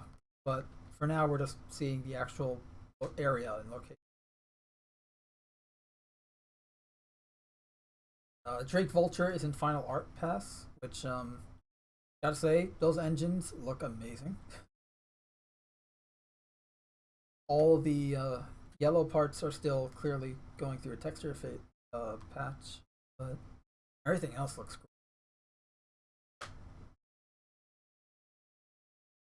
Also, we got the the Hull A? Yeah, the MISC Hull A is in final art phase as well, with dynamic cargo grid continuing to be refined, and we finally get to see the whole retracting cargo section. It does look nice. It looks and yeah, like there, so there it is, fully out, right, and displayed, fully laden. when it can it land when it's fully laden? This one can, right? Yes, Yeah. yes. The whole A and B can. I And the want to whole say the C C was cannot. iffy. And there you have. No, the B can. No, the B can. No, I said the C This cannot. the C. I don't remember if the C could or could not. No, the C It was one cannot. way The or the C other. has a giant one coming down beneath it. Well, you could still land on it. Wouldn't be Not good balanced. for it, but... Like literally, it would not be able to balance itself. But yeah, so here's like when it's closing up, it's all retracted. It looks nice. On the whole C, you have to retract in order to land, which is why they need to get station docking. Why they needed to get ship and station docking working, so that you can dock with stations, because that's the only way you'll be able to trade cargo with the whole C. But the whole A and B can land when fully laden. We also got some. Stupid cold calls. Bounty Merchantman's in white box phase with work being done on all the ship interior stuff, and it looks great. Like very wide open. I love how it doesn't feel like a ship on the inside. Which one? The Merchantman. Oh yeah, Like it's gotten big. It's big, but I like that because it's supposed to be this mobile bazaar. That's bizarre. It's a bizarre bazaar. But I like that. Like I like that it's an first off it's an alien ship. So the fact that it doesn't feel like a ship on the inside is makes it more alien. But also the fact that it serves its purpose of being a bazaar. It's supposed to feel comfortable. Here you're going shopping and stuff. And bizarre. And then they have this whole like weird walkway thing to the turret, and it just like wow, it looked really really cheesy sci-fi, but I kind of love it. Someone said it looked like Cerebro from X-Men. It does. It does look like Cerebro from X-Men.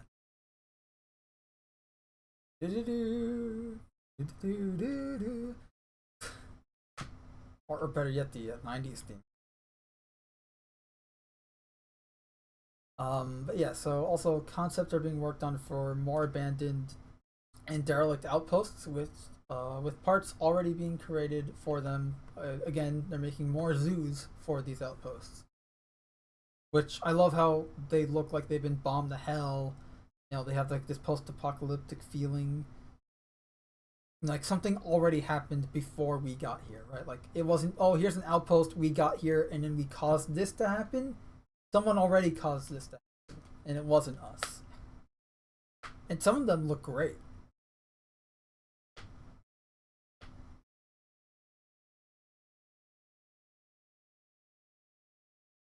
I am excited for when these outposts, both intact and destroyed versions, can be seen throughout the game.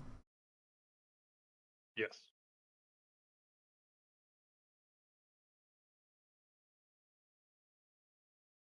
I mean, you know what the building structure kind of reminds me of, aside from Tatooine?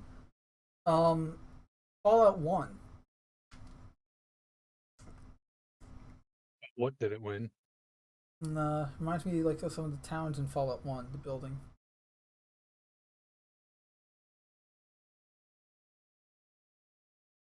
Yeah, that's the inside Star Citizen stuff. Star Citizen Live, they had a Planet Content team QA.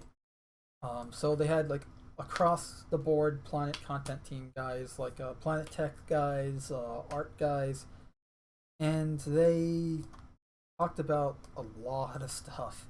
One of which being lava and clouds and rivers.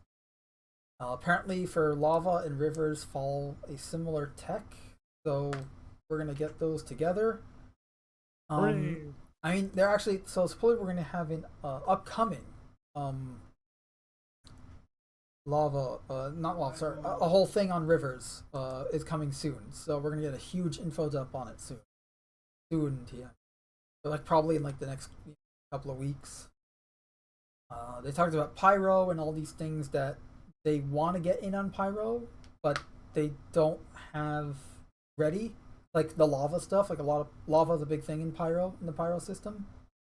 And they're not going to have it when Pyro comes in later this year. But they will get it in after Pyro is already in.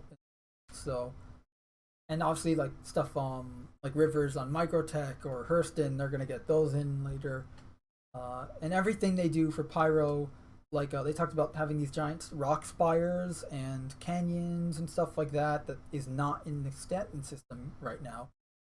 When they're implemented and we see them in pyro, they are going to be adding them in Stanton. We're going to get more. Their philosophy is essentially, hey, we created new tech and new geometry and new geology New shit. formations. Let's go back and reapply it. In this area, we're going to go back to the old areas and add it in there too to flesh them out and update them with the new tech. So, which is a good thing because yeah, this way areas don't feel dated. Yeah. Like by tech dated in game, out of game wise, not in game wise, obviously. But also the cloud tech, they want to get it where you have like pretty damn cool looking cloud stuff going on.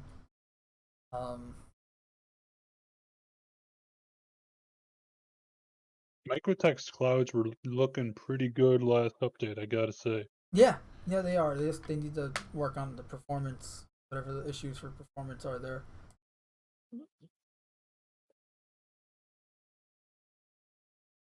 Yeah, I mean, like, cause Microtech's performance right now is abysmal. Yup, always had them, honestly. Yeah, I mean, no, when it was first implemented, I didn't have problems, but I would say after 3.11, I did. So for about a year, it was fine. But yeah, their gas cloud tech is really coming along. It's only going to get better. Performance is going to improve. Static server meshing. By the time we get all this stuff, anyways, Pyro's coming with static server meshing. Static server meshing will come before Pyro. Or is it? What? Or is it? It kind of has to. So that's definitely going to improve performance. Not by as much as people think it would, but it will improve performance. Because server meshing is huge. Huge. It's going to be huge. I'm trying to find that. But they had like all these really cool visuals from CitizenCon where they showed planetary surfaces with the cloud tech. Here it is.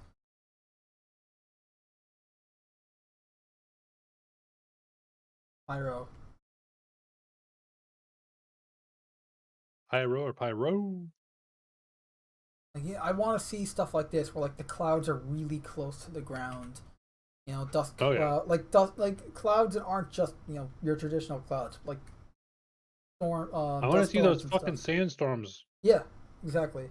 Clear 3 They talked about quicksand at one point, right? Because everything in the 80s was always about quicksand. It was everywhere in all the shows and stuff.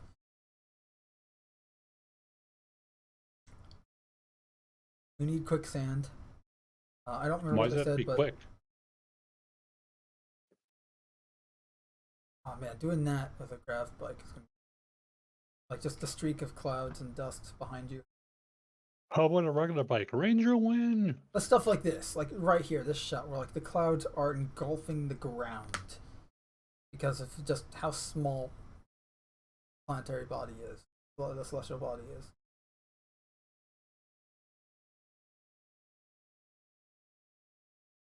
And like the cloud tech being used here in some of the thermal vents.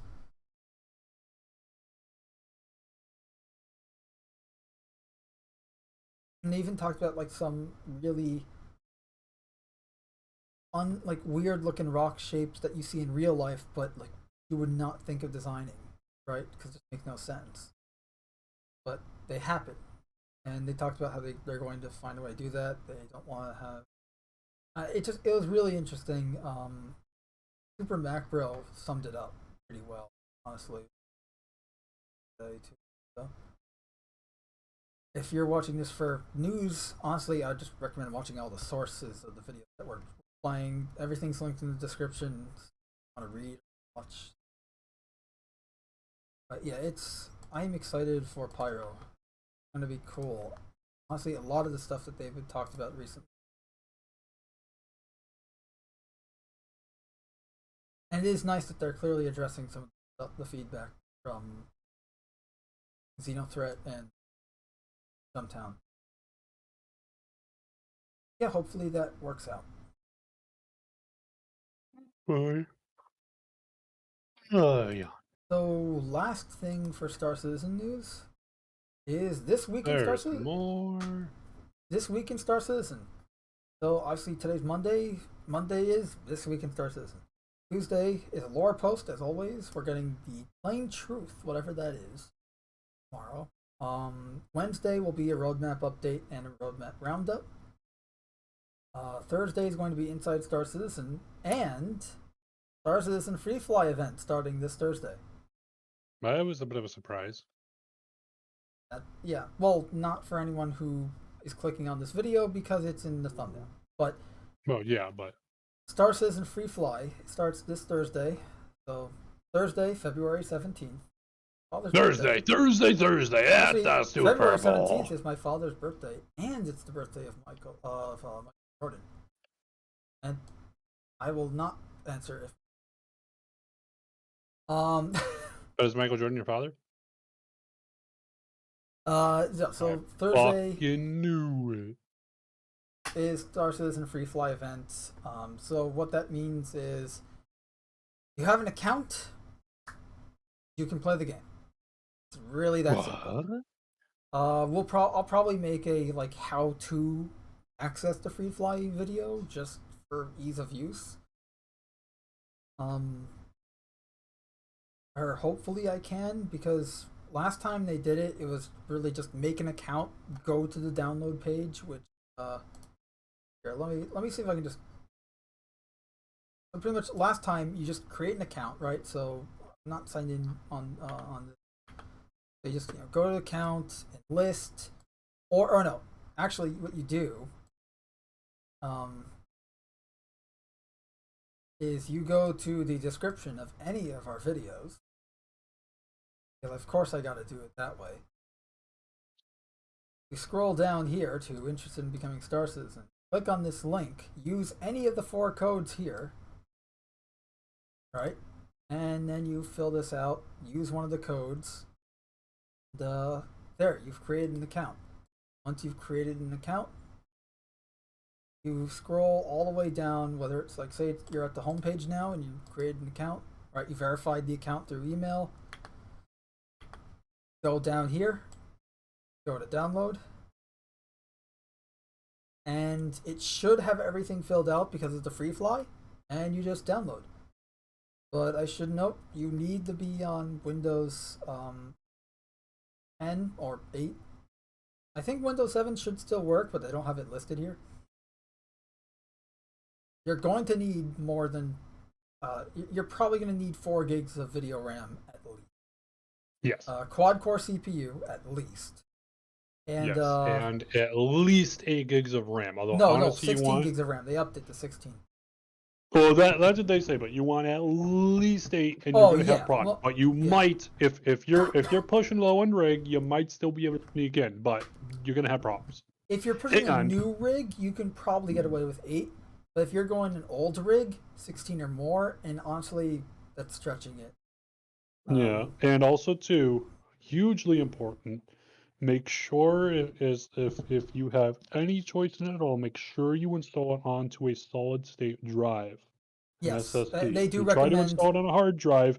You can play, but your load time. Bear in mind, well, not only load times, but so what Star Citizen does for much of its loading when you're entering a new area or anything like that, it's streaming in and out resources and textures and all that shit from the game files as you go. So you need something that's going to be able to keep up with real fast in and out streaming, which means high data transfer rates from your hard drive to the game, to RAM.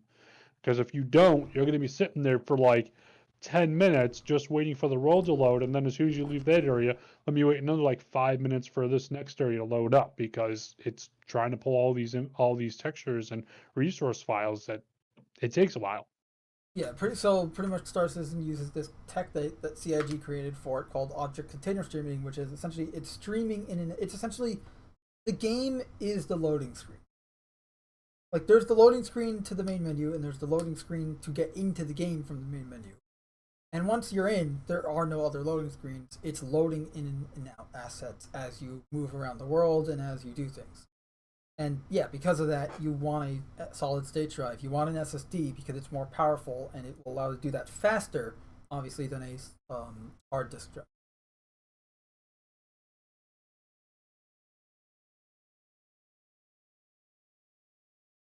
But yeah, that's your technobabble for why. Um, but yeah, so this Thursday, I don't know when Thursday. Like it could be anywhere from 9 in the morning Pacific to 12 p.m. Pacific to 3 p.m. Pacific. So I don't know. I'm guessing 9. It's probably gonna be 12. They'll probably give us more details as the week goes by. But in either case, Thursday is a free fly event, and it's going to continue for Ever. no. That would be ideal, but no. I don't think it listed how long it would be for.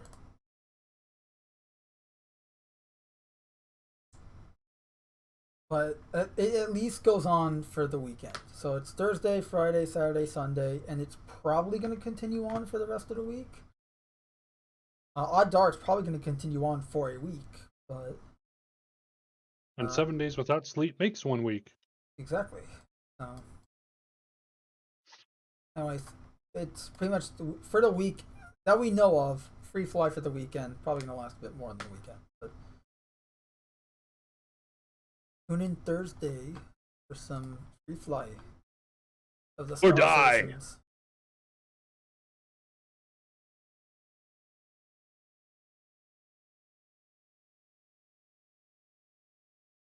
But yeah, that's really it with the Star Citizen news.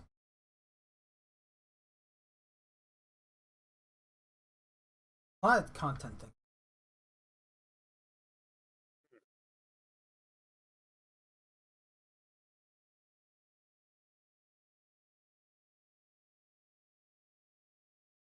So you want to talk about how Halo's Marty O'Donnell and Mike Salvatore are getting lawyers to explore injunction blocking the show's release as part of a Microsoft suite because they made the music. Honestly, it's all fucking stupid. I really feel bad for Marty in regard to Oh, this, I do. I do. because here's the thing, like, I can relate. I've had my work stolen before, artwork done. Obviously, he's a composer and does music stuff. I do drawings and sketches, that type of stuff. Obviously, different forms of art, but art nonetheless. And he's dealing with a shit situation with Bungie and Destiny right now for his song of the whatever the soundtrack for Destiny. And now the Halo thing. It's like that sucks, and that's the problem with a lot of the artwork stuff. And we've gone on rants about this regarding the comic book industry, years now, across various episodes of the podcast, and how like the creators, the artists and writers, are not really getting their worth and getting their due and their pay for what they're creating, and especially in the form of royalties and stuff that they're owed. It kind of sucks because like they're the ones doing all the heavy lifting, right? They're the ones literally creating this thing out of thin air or close to, and they're not getting their due. Do do do do do.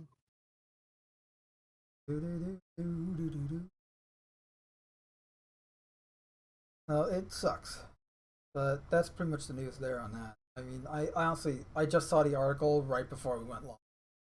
So, but apparently it's ongoing. There's an ongoing legal battle between Microsoft and Marty O'Donnell and Mike Salvatore. Like Marty O'Donnell, Mike Salvatore against Microsoft, which could complicate the planned launch of the Halo TV adaptation coming to Paramount Plus next month in March. Wow. which, by the way, we didn't mention earlier, is not canon, and I like to call Yeah, them B. they're I like to call them the B team, but they're knockoff Blue Team, right? Because I will. Blue Team usually consists of John 117, the Master Chief Petty Officer John 117. I don't remember what rank Fred is, but Frederick 104, Kelly 087, and Delinda 058. And here we have, I don't even remember, I remember some of the numbers like 125 or something like that, but knockoff Blue Team essentially. Got knockoff Kelly, knockoff Linda, and knockoff Fred. The B Team. You have Blue Team in the normal in the Halo games and books, and the Halo TV show has B. And instead of John 117, we have Franchise Face 1. That's the only reason why the show's about him, because he's the face of the franchise and brand recognition. Even though he's not actually the main character, the little Asian girl is, whatever. Yeah, well, fuck you. Also, the season, we talked about this when it happened back in last year, 2 years ago, but the season 1 showrunners already left the show, and they're looking for season 2. I heard a rumor that Alex Kurtzman might be involved in a season 2 if they get greenlighted. Now, Alex Kurtzman is responsible for the wondrous works of Transformers, Transformers Revenge of the Fallen, Star Trek Into Darkness, the Mummy remake, and The Amazing Spider-Man 2. The last of which being the best he's ever done. He's also responsible for STD, STP, and Star Trek Below Decks, or whatever it's called. The cartoon one that they're making. If you're a fan of any of those, then great. If you're not a fan of any of that stuff and despise it, like the rest of us, then continue being upset, because this is only going to get worse. Honestly, though, like, look, I don't have Paramount Plus, and I don't even have Showtime anymore. When Halo was originally going to be on the Showtime, whatever channel. But honestly, look, there's always the high seas that we can sail if we want it. And honestly, at best case scenario, this show is probably going to be some pretty good MST3K material for us, Cam. Unfortunately. That's the best case scenario I can think. It's going to be pretty much, we're going to be doing Mystery Science Theater 3000 on Halo. And I do love me some Mystery Science Theater 3000. Both the actual show and doing the stuff itself. But I don't want to do it. But if it sucks, and people want to see us do it, it might be fun. Depending on how bad it is. Because there is a thing as it's so bad that you should never watch it.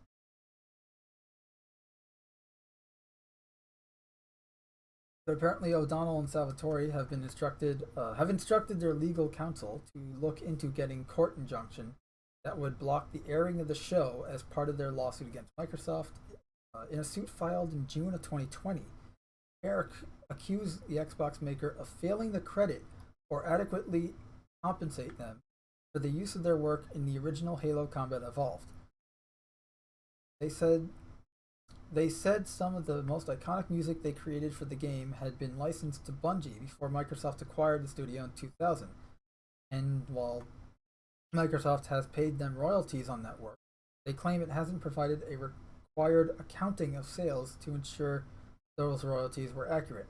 Microsoft declined the comment to Eurogamer, who first initially reported on this.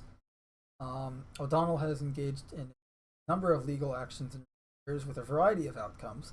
After his termination from Bungie in 2014, O'Donnell sued Bungie for unpaid work and vacation time, and the matter was quickly settled.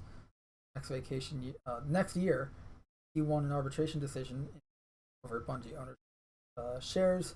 He was forced to give up upon his termination from the studio. However, the arbitration outcome was also ordered him to surrender his rights and all copies of his music of the Spheres work. Music of the Spheres work on Destiny. That's what it was. Music of the Spheres. When he began sharing that music on various sites in 2019, he was found in contempt of court, ordered to pay $100,000. He's really had some bad luck with his. Yep. And that's why I say I feel bad. It's like, legal action or not, like you're like the legal shenanigans of that go on with companies and artistic integrity is sketchy, unintended, and it sucks because you're, you know, in his case, he's like, okay, you have to be separated from your creation because you don't own it anymore. Yep. That sucks. In other gaming news, Uncharted director crafting a Jack and Daxter adaptation. I wonder how many people watching remember Jack and Daxter, or have even played Jack. Or Jack. I still have Jack and Jack 2 on my PlayStation. The PlayStation 2 specifically. And they're fun games. Jack 2 in particular was just, that was ahead of its time in many ways. It was a good platformer, fun open world. Hover vehicles were fucking amazing.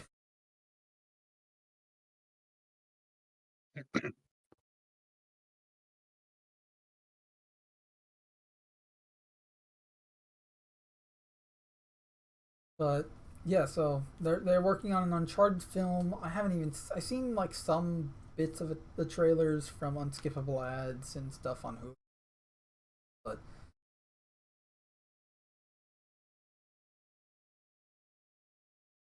I mean, a Jack and Daxter movie.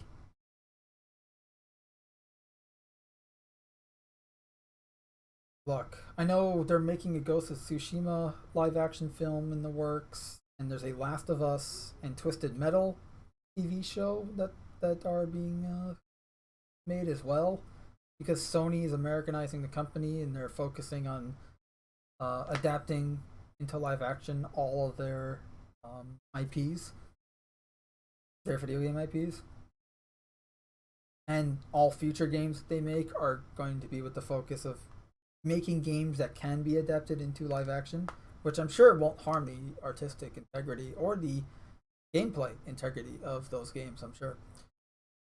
Not to mention the fact that they're, again, Americanizing the company, ignoring and outright rejecting their Japanese roots, which, you know, you can see as a good or bad thing. I personally see it as a bad thing because it's,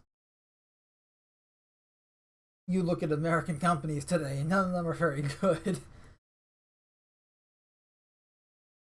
Not that some of the other non-American companies in the gaming industry are very good either. Tencent. So, I guess we're screwed in either case. Yeah.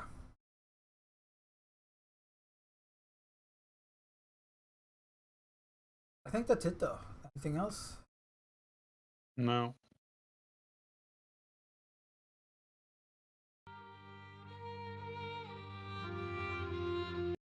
I kind of want to tempt fate and see what happens.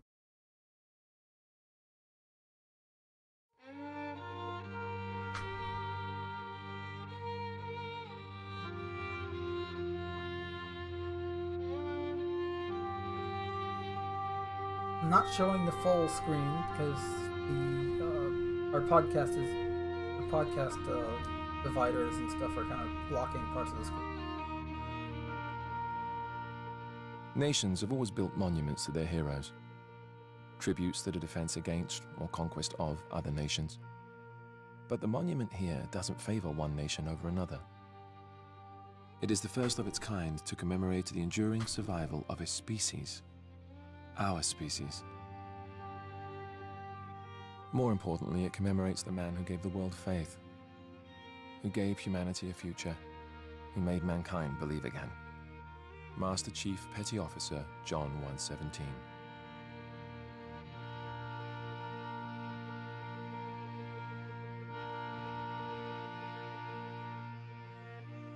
So it's no surprise that the piece itself is special. Begun 3 years ago in 2607, the monument is a diorama built entirely by hand. It is a three-dimensional snapshot of the battlefield and the soldiers who took to it that day. This The takes scene place has been 100 reproduced years, with or close to painstaking 100 attention to years detail after, and at authenticity. least in the next century. Only the men and women 26 who were instead of there know it 25, better. the Believe campaign. Today, I we go never behind the realized scenes that. to see its creation.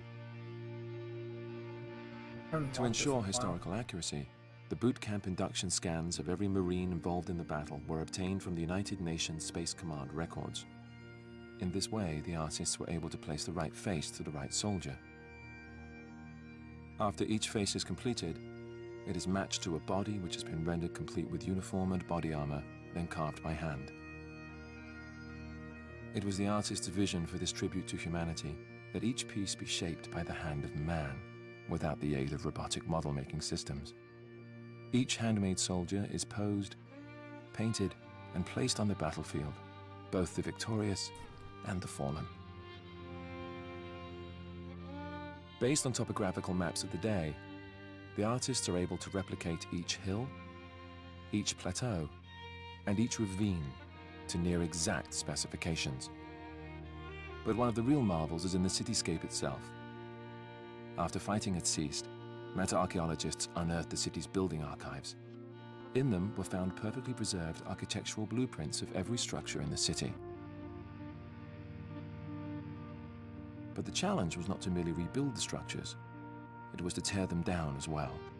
Artists worked from the city plans to recreate the destruction caused by the fierce fighting, from each bullet hole to each piece of exposed rebar. Finally, our enemies were also rendered with extraordinary detail. Covenant corpses that had been recovered after the battle provided the models for these fearsome recreations.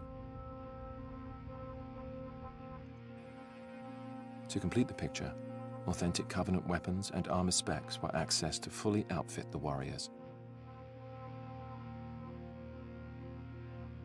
Once the Covenant are placed opposite the Marines, a clear image begins to take shape out of the fog of history. We see how we were outnumbered, outgunned, outmatched, and seeing that, we realize the importance of the monument. On that day, half a century ago, our species was pushed to the crumbling edge of extinction, and as we teetered on that precipice, staring down into the abyss, a hand reached out, pulled us back from the brink, and gave us hope. The hand of a hero.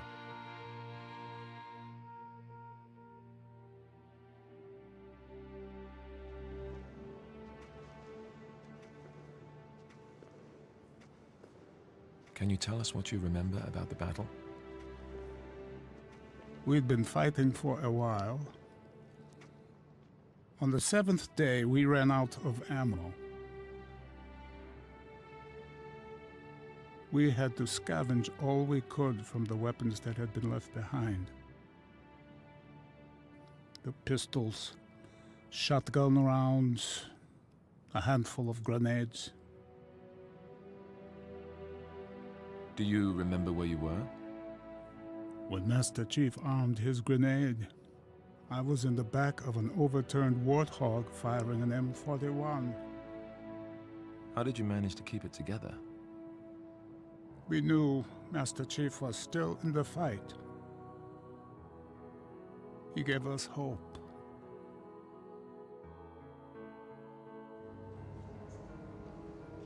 I was a sniper, used a standard high-powered sniper rifle. At 600 yards, it would go through about 13 feet of flesh and bone. What about you? Well, I used a shotgun. Could you tell us a bit about that one? This one, sure. We saw a lot of these. This is an old Covenant weapon. It's a spike rifle. We call it the Spiker. And who used it? Well, the brutes mostly. Can you show us how it worked? Sure. They used it as a handgun. That's heavy. Holding an enemy weapon like this feels... I don't like it. If If you'd have told me a few years ago we would be here in this place talking about this, I would have said, no way, it's not going to happen. If there's one reason why we're here, I would say it's because of the chief.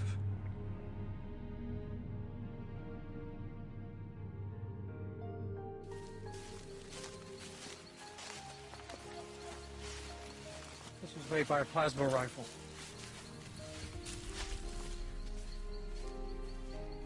This is it, right here. This is the spot. I bet I can remember every one of these trees. How did your platoon get pinned down here? We got word the Covenant was out here hunting us, and that Master Chief wouldn't be able to rendezvous with us until dawn, so we had to go dark. Go dark? There's no helmet lights, no readouts, nothing that'll give away our positions. Like rabbits down a hole. Invisible. Do you mind if we turn the lights off? Okay, all right.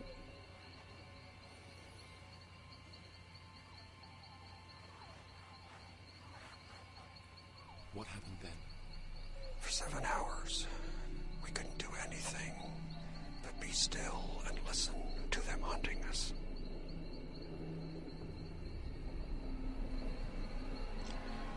All we could do was sit and wait for Master Chief.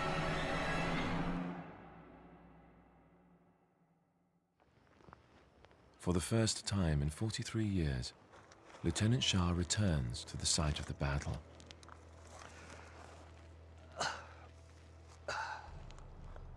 What is that? A shell from a sniper rifle. It's amazing there's still so many remnants out here. Where's Master Chief's grave? I don't think anyone really knows. There was a ceremony 5 years ago, over there. Just as a symbolic gesture. I'm gonna go and I gotta Coffin was jump out for empty. now. Yeah, Why was the coffin empty? Too. No Yeah. Spartan and end it after this is over. could be listed as KIA. They could only be listed as MIA, missing. So it could be said that no Spartan was ever killed in combat. So the ceremony was tribute more than a burial. Doesn't look like much. The chief told me once that no soldier should be honored for doing what is expected. Do you believe that? I did, and I still do.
Now for comparison, here's the live-action Halo TV show trailer that we were criticizing heavily for all good reason.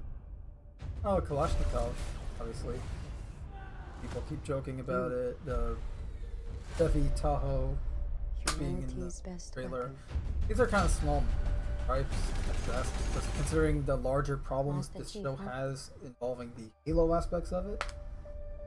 The Master Chief was enhanced and trained for one purpose: to win this war. He and the other Spartans are our only effective weapons against the Covenant. He is lethal, upgradable, and most importantly, controllable. Covenant forces appear to be excavating some kind of object. When I touched the object, I felt something. I felt different.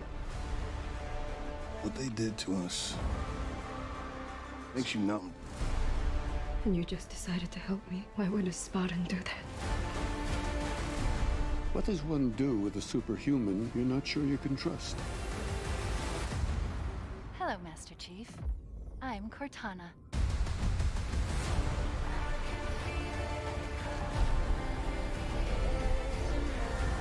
Master Chief recovered something. Sacred ring. Halo.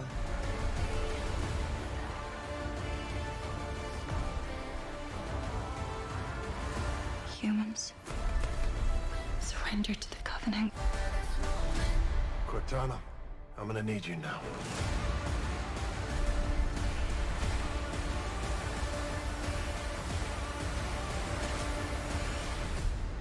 Find the Halo. Win the war.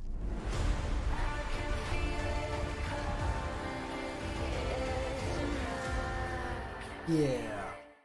Honestly, remove Spartans, right, in chief, and like the mention of Halo and Covenant, and it's just your average, typical sci-fi, as in SYFY, TV. Not to mention the fact that, ugh, that's Cortana type thing. Not to get into the whole armor stuff and the lore breaking, even though it's separate continuity shit and everything like that. Let's just focus on the fact that, for starters, why does hologram technology, like visual effects for holograms and holographic projection, look better in 1977 than it does today? How about the fact that the quality in some, like as we mentioned, like a lot of the stuff we mentioned earlier, and we've talked about the story details and everything in previous episodes. I'll just brush over them real here right now, and that is the whole I'm sick and tired, and to a disgustingly sick and tired of character deconstructions, specifically in Halo, but in general as well. Like, why do we need to have more character deconstruction? What makes it work is that it's rare, that it doesn't happen often.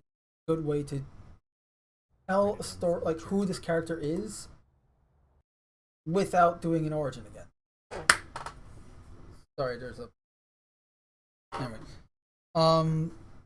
And also the fact that we're just, who is the Spartan behind the helmet and the faceplate? Well, like, I'm sick and tired of that shit. As we just saw with the Believe campaign, that's how you do Spartans. Spartans are supposed to be these super soldiers that give you hope. They're essentially superheroes. I'm not saying that it has to be just dumb action, whatever, all the damn time, but I'm just, like, as Cam and I were saying, how Spartans, if you're going to do a show, focus on ODSTs and Marines, Spartans being that special something that you see every now and then that make it special. Not, like, it's kind of like that classic saying, if everything's special, nothing's special. Well, it's like from like Incredibles or something. Although it's from well before. Thinks it's from reality for you. We are ODSTs. I'm just, for comparison, you saw one trailer, now see another live action.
And another one for more comparison. Oh well, here's something showing Spartans in live action, right? They're Spartan 3s, but still.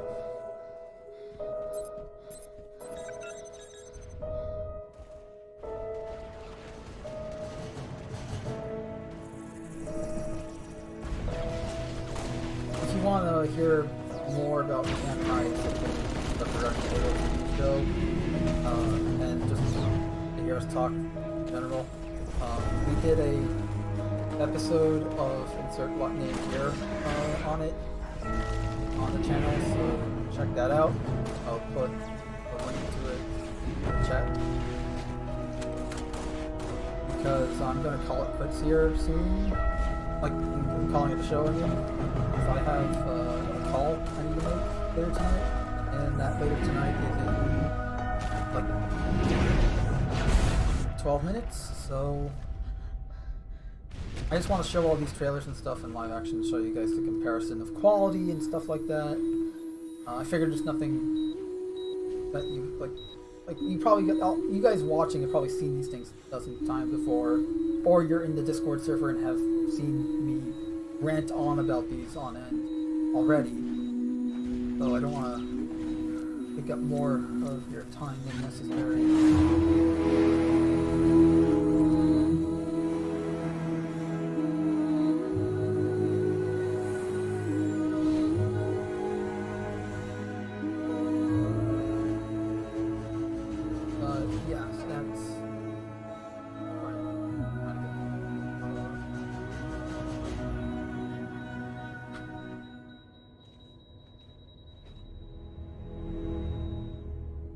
Talked about in this video that I'm linking, we talked about the initial reveal trailer, not the newest one, the video, but the same thing applies. We're sick of the deconstruction bullshit. We're sick of this whole Spartan story stuff. We want to see ODSTs and Marines and the grit and war.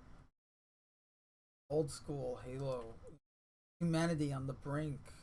Fighting back, showing what it means to be human and all that. And I can't play Landfall because YouTube doesn't like that, but I can play clips from Landfall. I'm hit! Bravo Kilos moving west!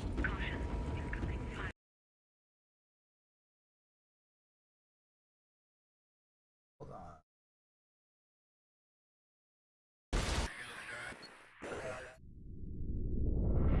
Go. Come in. We're not gonna make it in time. Nearest medic is Sector 6. Deviate from original course, move to Sector 6. Master Chief's re-entry is minutes away. Okay, got it. Proceed with caution. They're under heavy fire. By the way, this is what Ken might consider to be the epitome of live action Halo. Standard at all these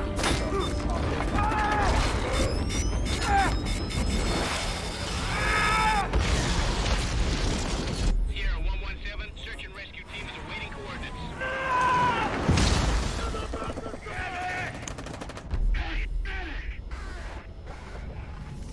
Find it! I can do it! You need to get that laser on the chief. Just get this thing out of me now!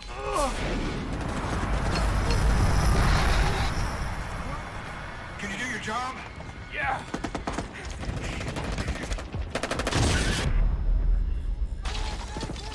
Hey! I'm just gonna skip ahead just to get ahead of YouTube.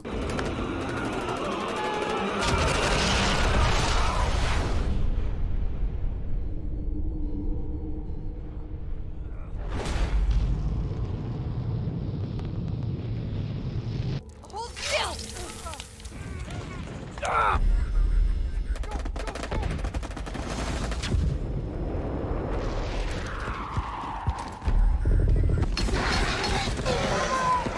Actually,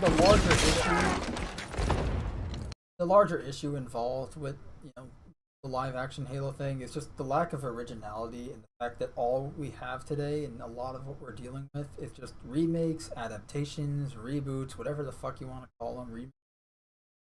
It's more of the same, and the same is less. And I want to see new ideas, original things. I want people to experiment, take chances, try something. Be more creative. Well, be innovative, not just not the reality.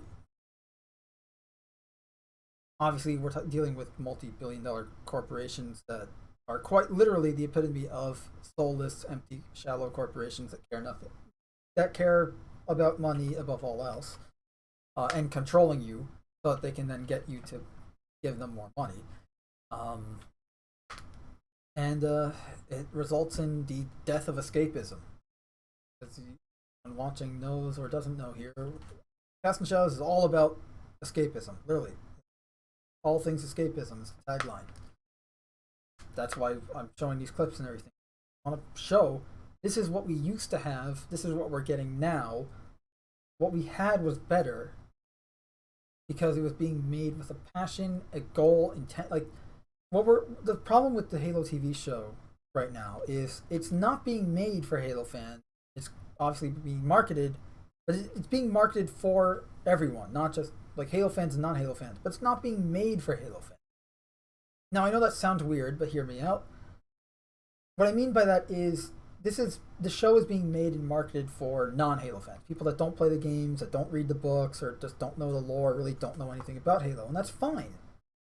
You know, it's clearly, as demonstrated by Disney Marvel with the MCU, a successful business tactic. However, in the case of Halo, even as big of a brand as Halo is, it is a video game, and you are making a live-action adaptation of a video game.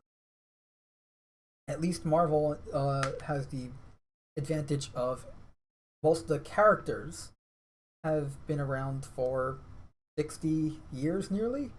Now, let's see, 1961 in the Fantastic Four and Spidey's case, Iron Man and the Avengers 1963, Cap going all the way back to 1940s.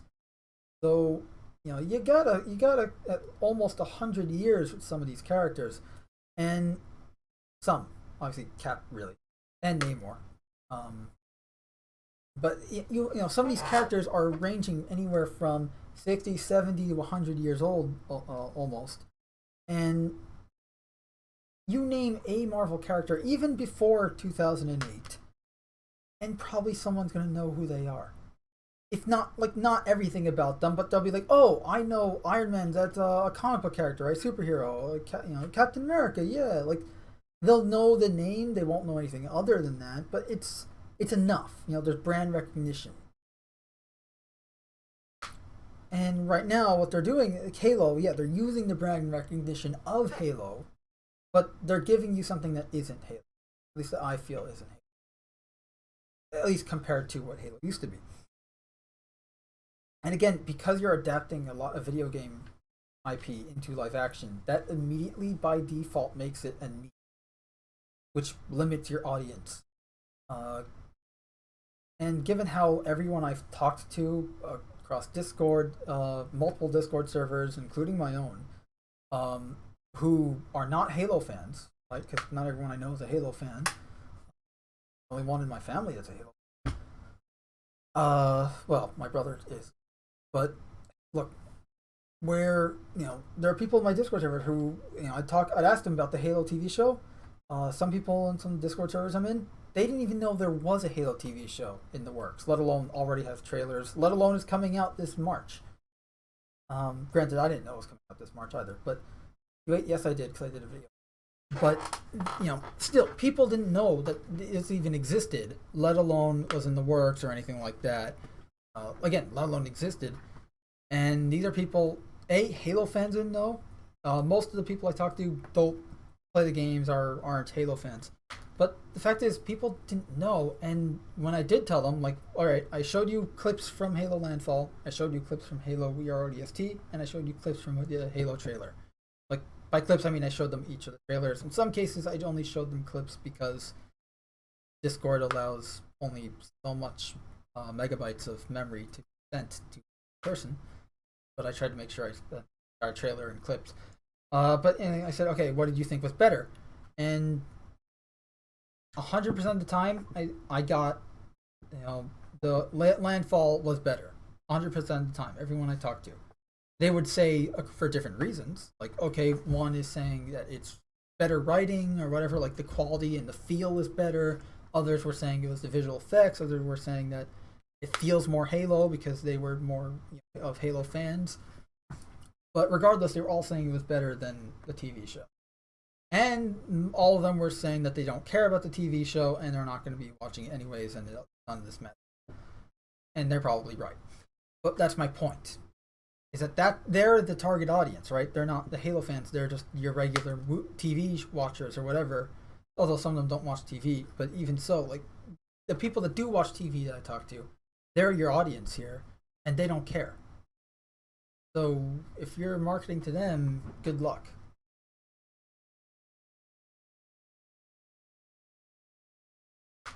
Meanwhile, the Halo fans who have been clamoring and begging for a live-action Halo TV show, movie, something since 2007, since the failed Neil Blomkamp project, which technically I guess Halo Landfall is that Neil Blomkamp project, but I mean he was working on an actual film, which eventually he ended up making District 9 instead. But ever since then, Halo fans, myself included, have wanted a live-action Halo thing. I wanted a ODST show where we're following ODSTs. I've said this multiple times already. We said it earlier in the beginning of the stream, and we aren't getting it. We're getting another Spartan story. We're getting another character deconstruction. Who is the Spartans? Why they are? Blah, blah, blah. Origin bullshit. We're getting another retelling of the main 3 games, of the Human Covenant War and all that. No, I'm sick of how many times we have to see the retelling of Halo CE. How many times we have to, see a retelling of who the Master Chief is and why he is and blah blah blah. I want a story about new characters, right? Think Halo 3 ODST, but instead of following Alpha 9, you're following Delta 7 or whatever. Some ODST special ops squad, right? They either work under ONI or they're just regular ODSTs on as part of a contingent of a frigate, right? Stalwart class frigate. They're out in space. This is say earlier on in the war, and you're experiencing this show through these characters. These down to earth human characters. You can even do like the whole archetype thing, like, oh, he's the tough guy, he's the bomb guy, whatever. If it's done well. But my point is that they could have had something really fun and interesting and canon, and instead we're getting a soulless cash grab. And as I said, I'm complaining about all this stuff not for the reasons that many are probably thinking. We're like, oh, but the show, like, why you even care about the show? I don't. I could not give a shit about the show. I said that for years now. This is gonna be crap. I even said so. I don't care about Halo Infinite either. I said that before the game came out. I'm not complaining because I'm complaining because of what we could have gotten, not because of what we're getting. That's like, and it's not because of the Halo show. This is a long time coming from across the board. I've been complaining about this type of stuff for the last 2, 3, 5, 7 years, whatever it's been now. I don't even remember. But just the lack of quality and the declination of quality in escapism. That's why I'm complaining. I'm just talking about the Halo TV show specifically because it is just the most recent example of what I'm talking about. But the topic is not just the Halo TV show, more so just my annoyance or the annoyance to me of why escapism is dying in such a way. Whereas whether it's political agendas and all that bullshit being used to be pumped down your throat unwillingly, or it's just bad writing, or it's just simple money, right? Like they just want greed. It just pump crappy product out. Or my behavioral modification theory that I've talked about in the past, which if anyone doesn't know, is essentially pump crap after crap after crap after crap, and everyone knows it's crap. You know it's crap. They know it's crap, but they keep pumping it out. Eventually, they give you something that would be mediocre once, meh.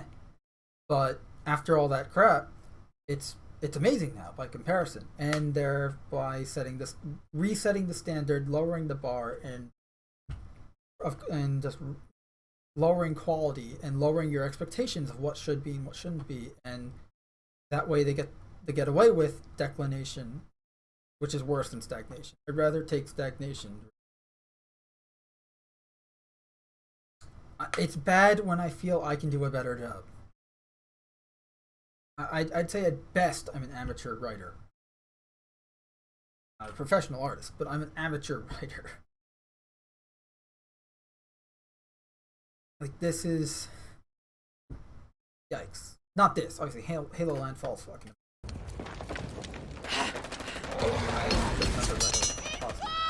Like, here, this is Cam's favorite part right here. Right here. This guy gets nailed to the wall, literally. But he still fires at the brute. He's providing cover for the medic who's helping him out.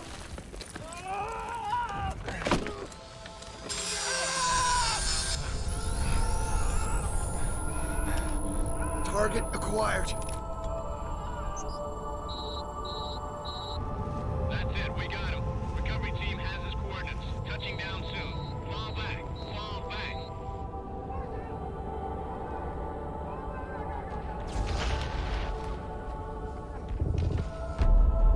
Like, all the problems I've been complaining about here about the Halo TV show, I can say the exact same things regarding other franchises. Transformers, Ninja Turtles, obviously all the Marvel Comics shit that's been going on, DC even, you know. Like, insert franchise here pretty much, and that's the problem, is that I'm sick and tired of seeing it. Halo is just the most recent victim. And I'll be honest, Halo's been on a declination since Halo 4 and 3 took over. I mean, that's, bold statement. Definitely definitely a common statement. You've played as the Master Chief, What the the hell? culmination of human evolution. Oh, sorry. But yeah, it's just, I'm sick and tired of seeing all this shit. I want good quality escapism again. I know I just started watching Reacher last night for the game. I only saw the first episode. I'm not going to say anything on the show yet because, as we literally just stated in the beginning of the show, the first episode or first 3 episodes of a show are usually made to be good, so booked and realized that it's crap later on. But it's, we need good quality entertainment, escapism, and I am not one to settle for, oh, well, it's okay because it's better than what we've been getting. No, I want stuff that's on par or better than what we used to have. I'm sick and tired of this resetting the quality bar bullshit. I'm sick of behavioral modification. That's what I call the theory I've had for years now. A few years ago, pretty much, I described what it was. Essentially, it's a way to reset your expectations and lower the quality bar. I'm sick of that. I don't want... We should all have higher standards. And I mean that because look, as an artist, my job as an artist is to outdo myself with everything I make. I make, like here, this sketch I made here. Okay, I made this. Now the next time I do something like this, I gotta outdo myself. Or at least make something on par with it. That is the mentality that you should have, because that is how you improve yourself, improve your technique, be innovative, and make new things. And that's what I want to see across the industries, industries in general, not just movies and what have you, and games as well.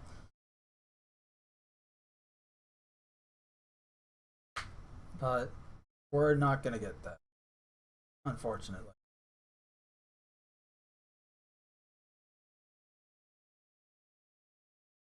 Honestly, and the best way, obviously, to go about this is make that shit that I'm talking about ourselves, if you have the know-how, or at the very least learn, the willingness to learn of that.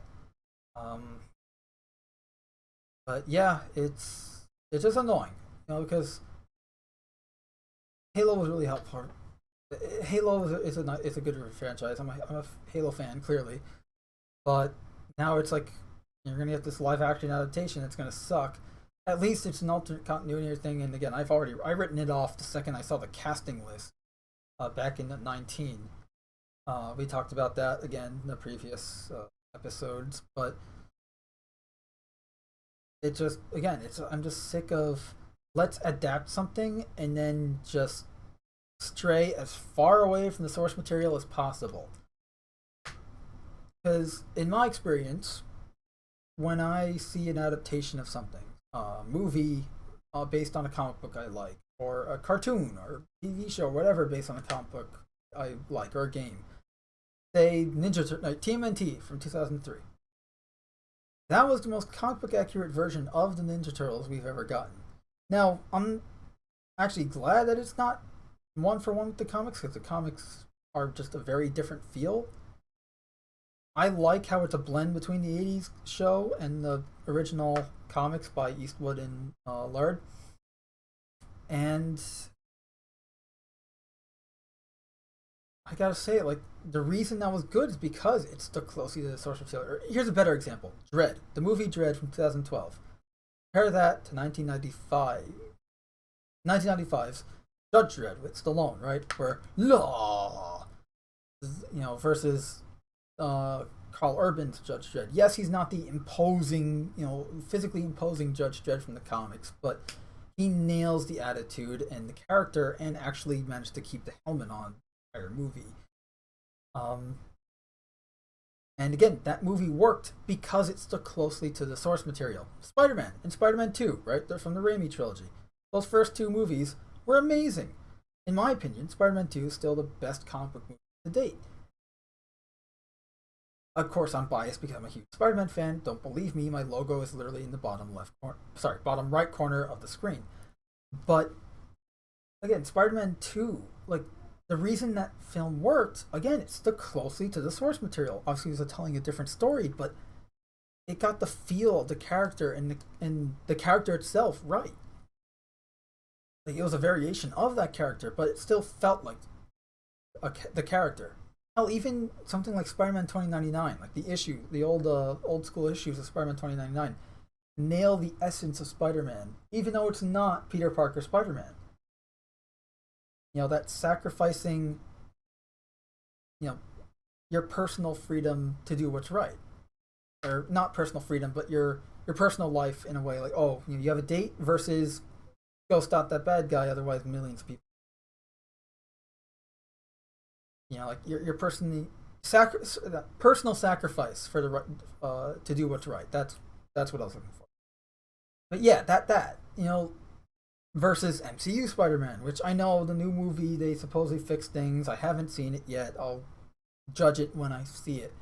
But I can judge the previous MCU I've seen, and they suck. Now, you can enjoy them, and that's fine.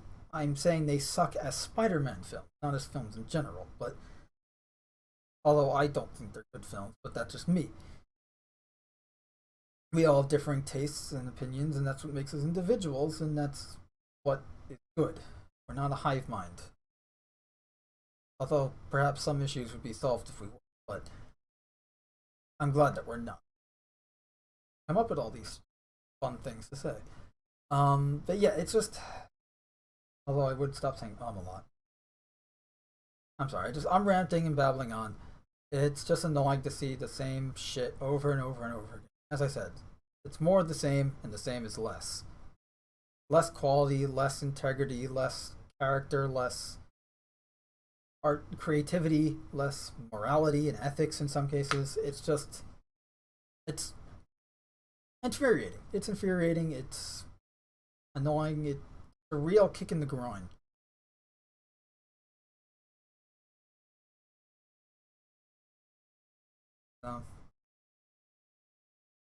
And that's why I follow Star Citizen. And I complain about it too, but I want it to do well because more desperately than ever. Because again, escapism is something we're running low on, like fossil fuels. Except the solutions to both are pretty damn easy. Hydrogen for the fossil fuel. For the other one, creative and imagination. The most powerful element of the human mind.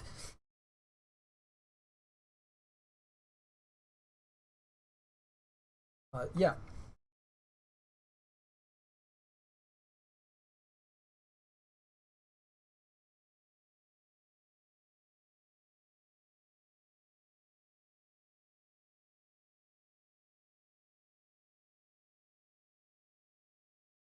By the way, I know in previous episodes I said I was going to be live streaming my Alien Isolation playthrough. I have decided not to because I am playing. This year I decided to play with some friends, or show the game to some friends, and obviously play with them watching. So thereby, it's a horror game. You're playing with them. So yeah, I'm not live streaming it because of that. However, I will record some moments from it and just upload it to the YouTube. But no live stream this year. Perhaps next year. If I feel like it, finish the game before February is over, I might play it again. If I feel like it, but I can't promise anything. Of course, you can always just rewatch, or if you haven't watched it in the first place, watch the playthrough I did last year, which was playthrough number 7. I play Alien Isolation once every year since it released. Because I am psychotic. And apparently I'm in self-harm with that. Because it's torturous at times. But yeah, that's it's a fun game. As is AVP. As is Star Citizen when it works. See, there are good things that out there that exist. It's just in a lot of cases they're older things, and again, that's fine. It's just I want you can only rewatch or replay something so many times. Oh, actually, that's not true because again, I've been in some cases 20 years now. But I guess the point is, it's not just that we need new things and more things, it's we need better things, right? Like you want to improve, you want to advance the species and all that stuff. At the end of the day, at least to me, video games, movies, all this escapism as a whole is an art form. Various types of art forms. And they're dying. The enemy of art is stagnation and declination of quality. You don't want to keep doing the same thing over. You want to improve.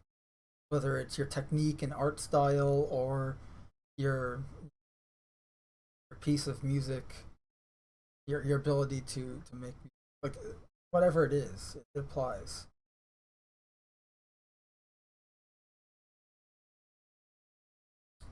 I think I'm done ranting. It is well past the time I said I needed to go make that call to a friend. So I am going to leave you with this thought. What did you think of Xenothreat 3.0 if you played it? If you haven't, I guess you don't have to feel obligated to answer. If you have, feel obligated to answer. And are any of you interested in the Free Fly starting this Thursday? Star Citizen Free Fly starts Thursday. I don't know when Thursday, but it starts Thursday. If you want to, if you're in the Discord server, feel free to message me if you have any questions regarding the Free Fly. I'll definitely be posting announcements and such relating to it as we learn new things about it.